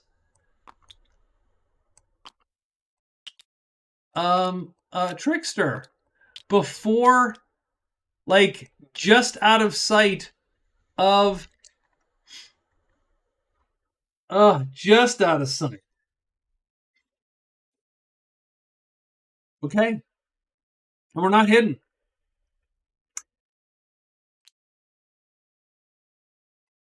I mean, I'm gonna have to play 3 move cube. I mean, that's it. That's the funny part. Like, that's. Oh, that's wounded. Sorry, that's wounded. We're gonna play these 2. I mean, it's not a huge deal. It's these ones instead. So we literally have to hope that the dragons flip. So we're gonna attack the top dragon. Done. And we're sort of stuck. Like, there's no getting out of this. We have to hope that the dragons flip and don't kill us. And if they flip and don't kill us, but they have fireball then, so that's going to suck also, then we at least have a shot to get out of dodge. Because, so maybe we can hit one of them. Unfortunately, we only do 2 damage and not 3 damage, because our longsword is 2 sharp. 2 plus sharpness, and they unfortunately have armor, which cancels the sharpness. We can only do 2 damage, so it takes 2 hits to kill a dragon. So let's roll it out. This could have just handed the victory to the druid. First 2 dragons, do they flip? They do not. Second 2 dragons, do they flip? Last one does. The dragons all attack first. The fireball goes first. It needs double hits to hit us, though, because we are pretty damn dodgy. No, miss. Done. Every other dragon needs double hits to hit us, because we are pretty damn dodgy. Oh, the first dragon hits us. We're going to bust the helm. Helm is gone. And we take a wound. We're going to wound the green cube. Done. Second dragon in the line, though. Oops. Does not hit us. Let's not do that again. Third dragon. Not going to hit us. Not going to hit us. Done. So this card is gone. And we've taken a wound. But we're still alive. Our attack on the top dragon. We need double hits to hit this dragon. Please hit. No, we miss. All right. So we're back at it. I think we're just going to have to play like this and hope to get super lucky. But we already took a wound, so I don't like our chances, by the way. So, okay. In a row, top two dragons. Oh, so we're playing the same way. Do they flip? Oh, you know what? Stop. Is there any other way to play? There's no other way to play, I don't think. We could take this off of here, but we don't have anything else to play in its place. We can't run away. We need to be able to beat all their maneuver speeds. If they all flipped and we survived a round, we would flee. That's not happening, though. My guess is this is it. We have to beat their maneuver, and we don't have another brown cube to play. If we had another brown cube to play, again, we could run away with a 4-speed. We can't do that. I think the Dwarf Trickster ends here. And that leaves the Druid to the victory. So, let's roll. First two dragons, do they flip? Do they not flip? They do not flip. Second two dragons, do they flip? They do not flip. Fireball dragon goes first, so we're going to roll that hit. That's a hit. Oh, that's 2 and 2 sharp. And let's roll damage. What's up, Ekted? Yeah, we're dead. This character's dead. +1 damage, so 3 damage and 2 sharp. It's going to eat the armor, destroy it outright. The dwarf takes another wound. And that's going to be the gray cube at the moment because we just can't manage. And that was just the fireball. Now we have 3 other dragon attacks. Any one of these is going to... That's a miss. That's a miss. That's a miss. That's good. Our attack. We have to hit one of these dragons. Oops. Discount. We have to hit this dragon. That's a hit. That's good. Unfortunately, the 2 damage only wounds the dragon. So we're going to put a pink cube up here somewhere. That guy is wounded. The next hit will kill it. Done. And, we're playing about the same way. Like, we're just trying to avoid the death blow at this point. I sort of wait. Like I said, if they would flip all of them, I could run in the next round if I survived. It's not going to happen, I don't think. So this is how we're going to play. First 2 dragons, flip, no flip, nope. Second 2 dragons, flip or no flip. Deal or no deal. The bottom dragon flips. I think that mostly is going to seal our fate. That's a terrible, terrible chance here. Every dragon has a chance to hit us and one-shot us. First dragon. No, second. No, third. No, fourth. No, everyone misses. Do we hit? We need double hit icons. We got this. No. God dang it. Oh, wait. Yes, we do hit because illusionary speed allows us to change this to that. Oops. Just this one, though. Done. We killed a dragon. Bam. That's 12 more fame. And our chance of escaping has eked up by a couple %. We're attacking the top dragon as before. Let's see if any dragons flip. No. So the first 2 do not. What about the third one? Let's top die. Does. Okay. Fire. Everybody needs double hits to hit us. First dragon. Miss. Second dragon. Is this guy middle guy? Nope. Third dragon. No. No one hits. I did that again. I want to do that again. Okay. Do we hit the first dragon? Looking for double hits. No, that's a miss. Done. Okay. So here's the good thing. Nothing happened that round. If nothing happens this round, the combat ends. So let's cross those fingers. This could, if she survives, that is going to be epic. So, first two dragons, do they flip or not? No. Does the last dragon flip or not? No. Nope, nothing flips. We have 3 shots against us. Fireball is first. No, that's a miss. Second, miss. Third, oh, this is going to be a miss. Oh, yeah. So 3 misses. Do we hit the first dragon? No. Nothing happens. That is 2 rounds. No wounds. No deaths. It's a stalemate. Combat ends for the day in the clearing.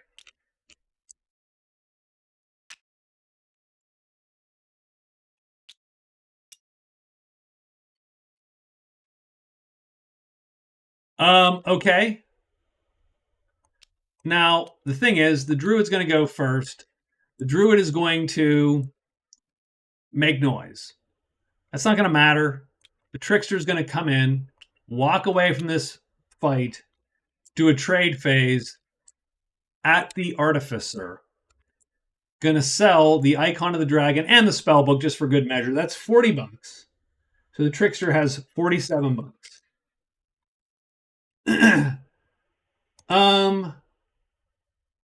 I assume that you could.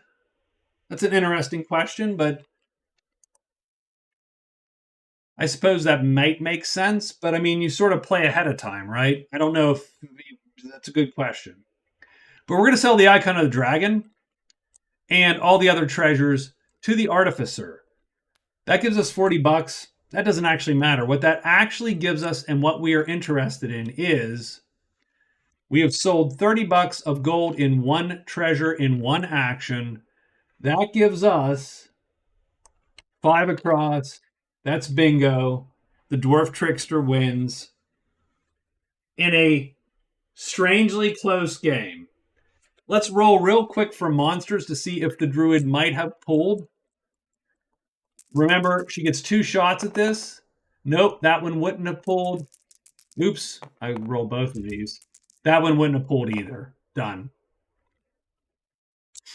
That's it. Dwarf Trickster wins. 5 across. The Dwarf Trickster succeeded in hiding against 4 different stacks. 3 cave tiles. Dwarf Trickster learned a spell. Killed an ogre, giant, or troll. And actually, that was the free space that she picked at the beginning of the game. And then finally, sell $30 worth of treasure. I think the druid had a great game. The conjurer had sort of a crap game. We were literally a day away. Like, so the druid, if the druid had gotten a serpent before, then druid wins, but the dwarf trickster won instead. And me too. I was sort of hoping the druid would pull it out. I do like I thought it was fun. And again, the game creates great situations. And that's sort of my game. Ekted, because I know you were on the comment thread. That's sort of my key with, I know that everybody was sort of like, wow, you're, say hostile. That's not my that's not the correct word. The correct word was, a little side eye at, oh, the victory conditions are boring. And I know, and that's fine. My take is that you can treat it as sort of a race game or engine game, but then the race simply becomes going and looting sites and getting the cool shit, because that's sort of the quickest way to ramp up, and that is largely luck a little bit. Now, a lot of this is also luck. So I haven't really solved, I don't think I've solved any problems or anything, but I do prefer sort of I prefer a little bit of this vibe where it comes down to that last day and I am killing a serpent or getting the treasure back. But having said that, that's sort of my take on it. The nice thing is the game by itself, regardless of what I think of the victory conditions, creates fun situations inside of it, like dragging the icon of the dragon back to town with dragons sort of chasing us out of the mountains. I thought that was pretty cool. So either way you slice it, um,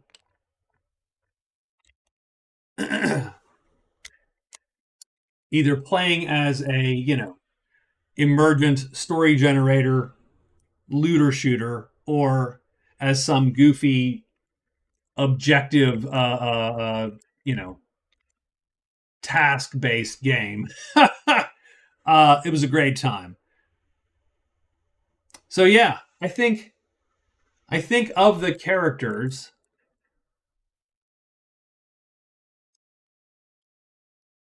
I think the druid was my favorite of the three. I think the conjurer sort of the half elf conjurer fails in some awkward ways. Oh, nice. Tell me what is that? Another level of bingo stuff. Tell me what that is.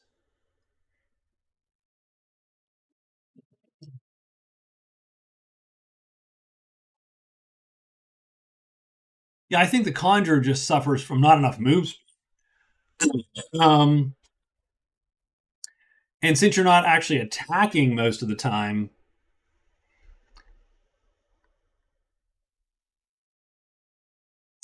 you're not targeting. Although open gate might have been an interesting attack, quote unquote. And maybe I should have tried that.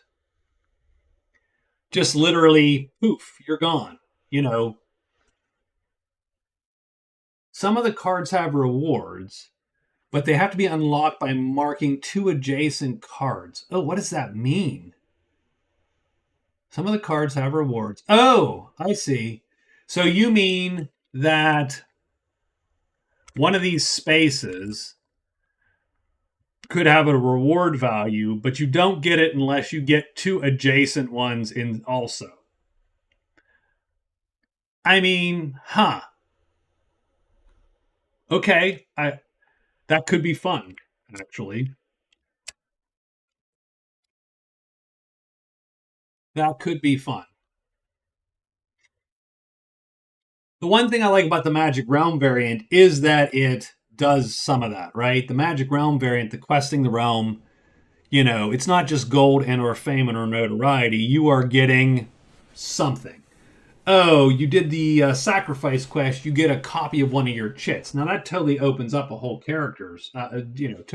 Totally makes the magician different, or certain characters just totally become um, a different character with one extra version of a chit. So I do love that about the questing variant is it gives that little sense of progression without creating some wacky leveling scheme. This I don't know. It's a good question. I don't know what rewards we would unlock. So that's something to think about. You know what I mean? So pretty cool though. Yeah, I mean, that was a good ending. The icon of the dragon being that treasure was good. I like keeping the fame and gold in play. Strangely enough, it didn't matter because no one went up here for this.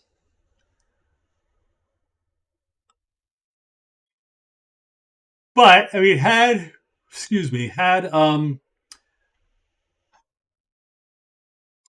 the druid started here with his freebie, you might have had a different game because the druid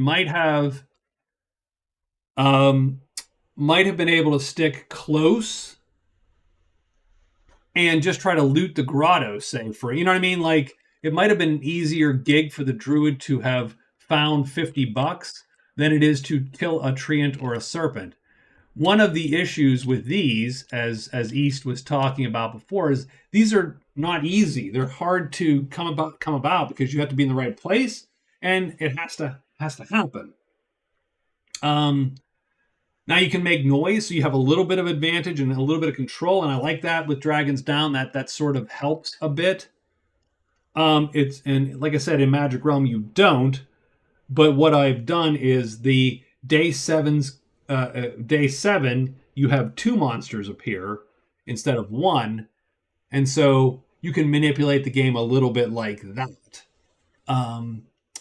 So I do think, and hell, you probably could add a make noise variant to Magic Realm and go, okay, you roll an extra die to see what comes to you, and that might make some of those easier kills, so easier cards.